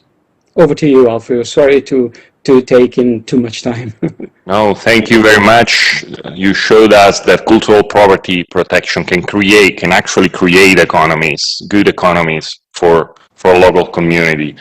So we're running terribly late, but I have two questions that I'm going to ask to just two of the panelists, because I don't have enough time to put all the questions. But the first one is for Professor Rasool, and I kindly ask you to be very, very quick about it.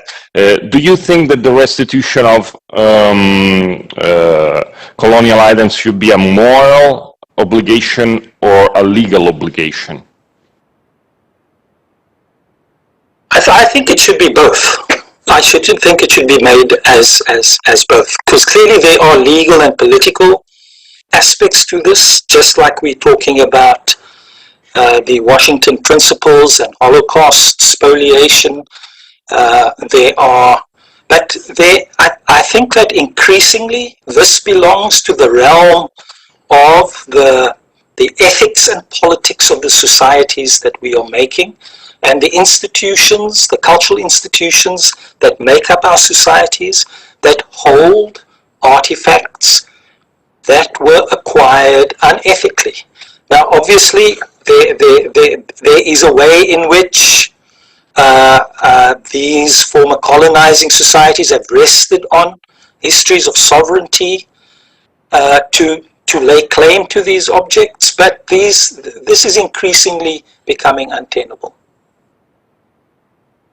Thank you very much. And now a question for Ms. Chakraborty and Ms. Goyal. What about the interaction with the population? When you talked about one of the worst cyclones that hit everywhere in the world, and you were talking with the population about recovering cultural heritage. Is there some sort of problem with that? Do they think that cultural heritage was more important than them, or they were entwining protecting their own heritage? So I think what we're talking, the cultural heritage that we're talking about is largely intangible. And they have, and most of the cultural heritage that is practiced is part of their daily lives.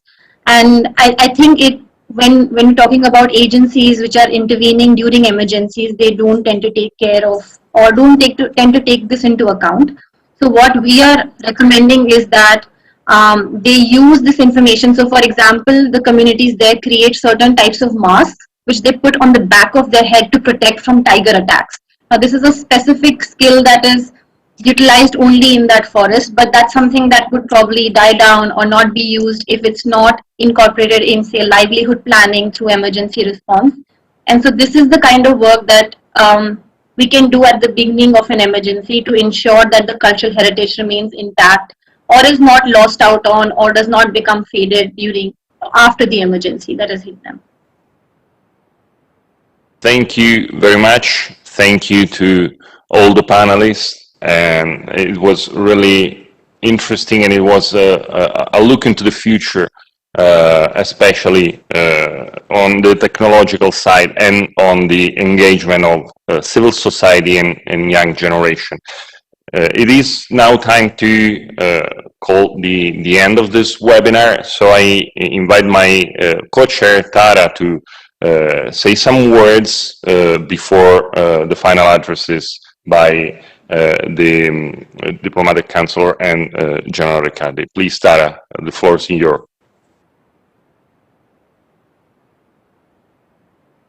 Thank you, Alfio. Am I there? Give me a moment for my video. Terrific. Well, it's very hard to summarize such a rich discussion, and one that has been so deep and thoughtful and interesting and wide-ranging.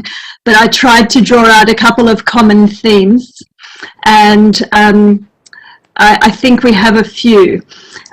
So above all, I think General Riccardi at the beginning reminded us that what we're working for here is something that is most precious and sacred. And this overarching knowledge, I think, inspires all of us to work particularly hard towards this end. And I particularly liked Maria Malaguti's idea that we're trying to develop a culture for culture. So we want to create an environment that is deeply pro-culture. How do we do that? How do we educate all of the necessary components of civil society beyond government, beyond law enforcement, but all of the relevant components? And we've had some brilliant ideas from civil society. The youth ideas were just tremendous as well. I'm not going to go into them in detail, but amongst this, I think we saw highlighted, for example, by Maria Poglia, the potential and actual sort of successes facilitated by customs when parties, states are party to the UNIDROIT Convention, for example. So we saw that is a significant convention, but I think we need to remind ourselves that amongst G20 membership, UNIDROIT ratification is incredibly low, and there's much more we can be done. It's a tragically small number, and there's really no excuse amongst G20 countries who have this commitment to cultural property to have not ratified all of the relevant instruments. Those instruments are there, and the legal framework is there, and we have some gaps which I'll come to in a moment, but I think we've highlighted the need for ratification. We've highlighted the need for the opportunity of sharing tools, and tonight we've heard about some brilliant new tools, and Sophie Delapierre educated us about a wealth of resources that are available freely online, developed by ICOM.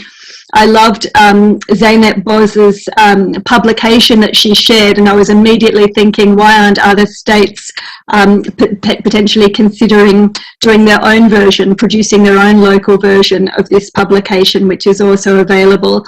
Really, everyone should be having such a handbook. We heard about the Dutch Covenant template, which is available. So there's a wealth of tools if we network sufficiently to have awareness of all of those. Another issue which emerged beyond the legal framework and the tool sharing requirements is, the need for data. This was an issue that emerged a few times, with Corrado Catesi asserting that any state who claims there is no illicit market simply lacks the data. And I think, Deborah Lear also called for the need for that data and analysis so we can identify the problem, the scope of the problem, in order to better address it. And it's hard to imagine without a police unit that this data can really be adequately gathered and analysed. So obviously there's a call there for more countries to develop a police unit. I think, correct me if I'm wrong, Alfio, is it about 10 of the G20 countries have some kind of police unit, dedicated, but I think we can do even better. I think, what's my next point? Sorry, I've just lost my notes for a moment. Provenance came up as an issue as well, and I appreciated the reminder that we don't have a universally accepted definition for provenance. So beyond the things we can do right now, we do need to look a little into the future of how we can address gaps, and this is clearly one of them. As George Sanchez Davila reminded us, provenance is a problem. I loved the idea proposed with Mohana and Meghna about using open source information. Surely there's opportunities here for provenance as well to adopt the same approach of open source and radical transparency and real-time openness of sharing this data, and this information. That was, I think, a real opportunity. And we learnt, I guess, the most exciting development in future detection of illicit trafficking was really the swords, and the impact that we couldn't see in that potentially in the e-commerce space is really exciting once it gets on board. And noting that I think Agnesa said that 3% of GDP is generated by cultural and creative sectors, and is also fundamental for the well-being of people and populations and young people. We see the opportunities here for new technology by eliminating the criminal activity, promoting the ethical, sustainable markets. It's very promising, and it was very exciting to hear about that. The question of repatriation came up as well, and this is a very interesting and timely discussion, which I think we do need to discuss much more. I wondered if people are familiar with the Jeffrey Robertson book, in which he's actually drafted a proposed treaty on repatriation of objects from colonial periods, and I think that definitely warrants further investigation. And I think we've just covered so much interesting ground. I hope I've regurgitated some of what I thought were the gems, but there were so many more. In the interest of time, I know here it's approaching midnight, or it's after midnight now, but I would also just maybe conclude with the thoughts.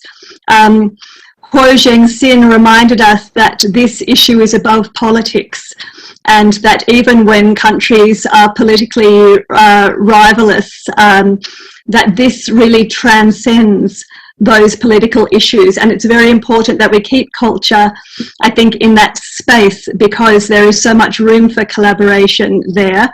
And it reminds me very much of our responses to the climate change, and to the COVID pandemic, where we really must be listening to the technical experts, put all politics aside. And there's no vaccine for the destruction of cultural property, sadly. It's not something we can inoculate ourselves against, but there is much more work that we can do to protect what is in situ, and to detect the crimes, and to create a stronger legal framework and promote further collaboration.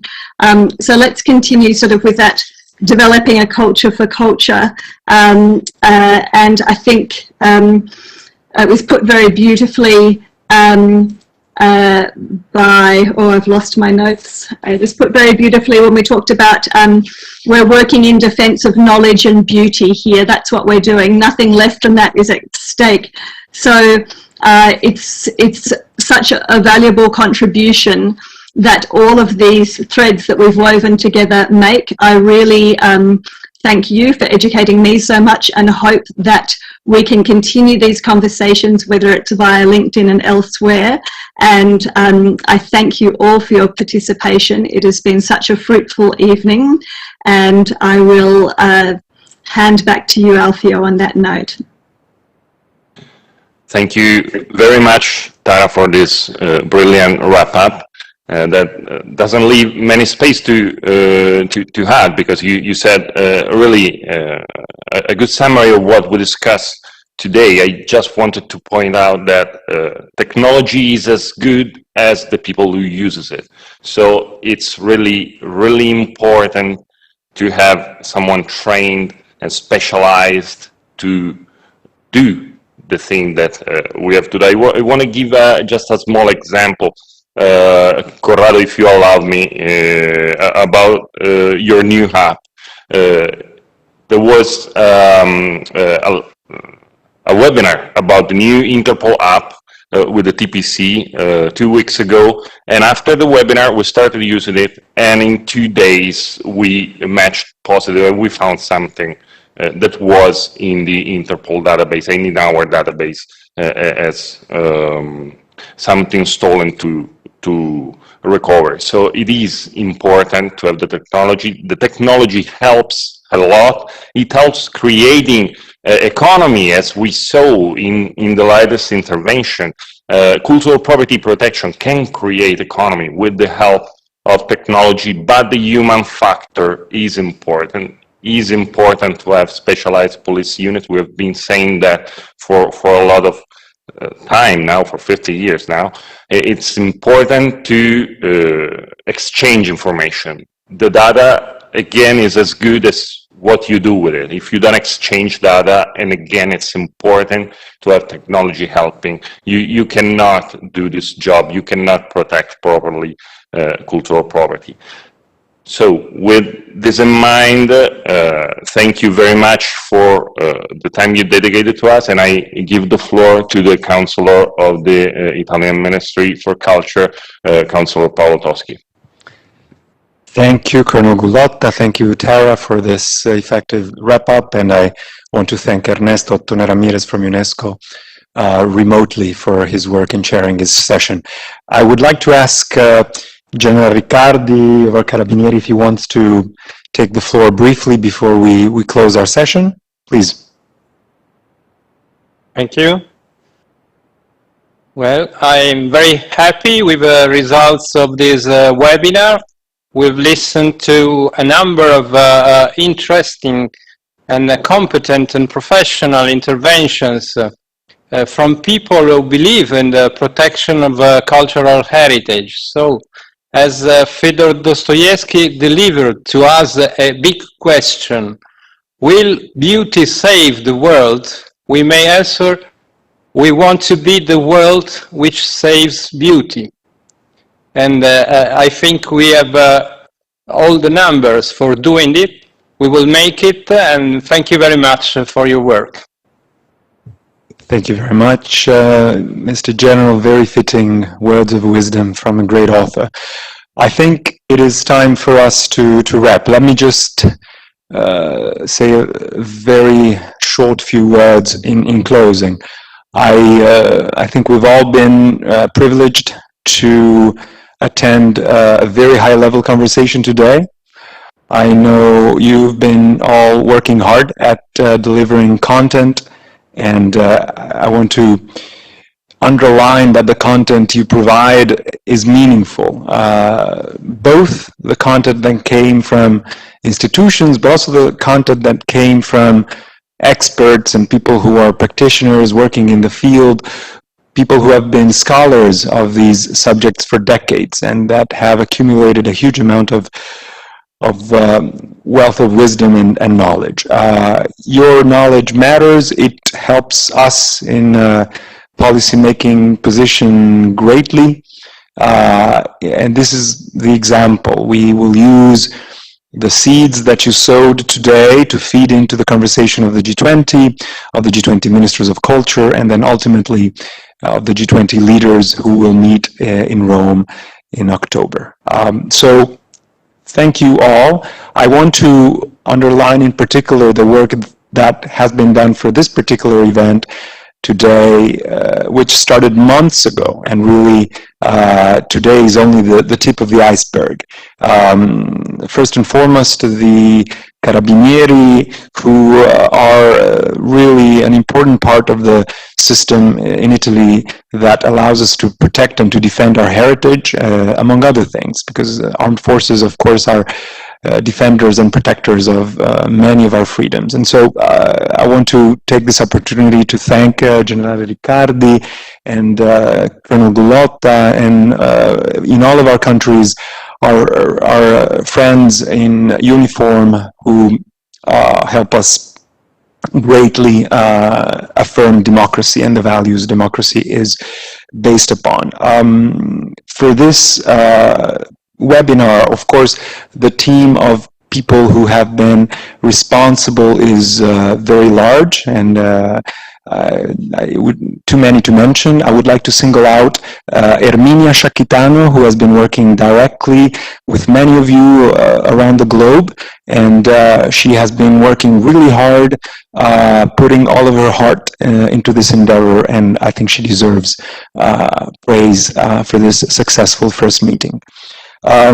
We have mentioned the experts, we have mentioned the technology that allows us great progress and growth when balanced, sustainable, and robust.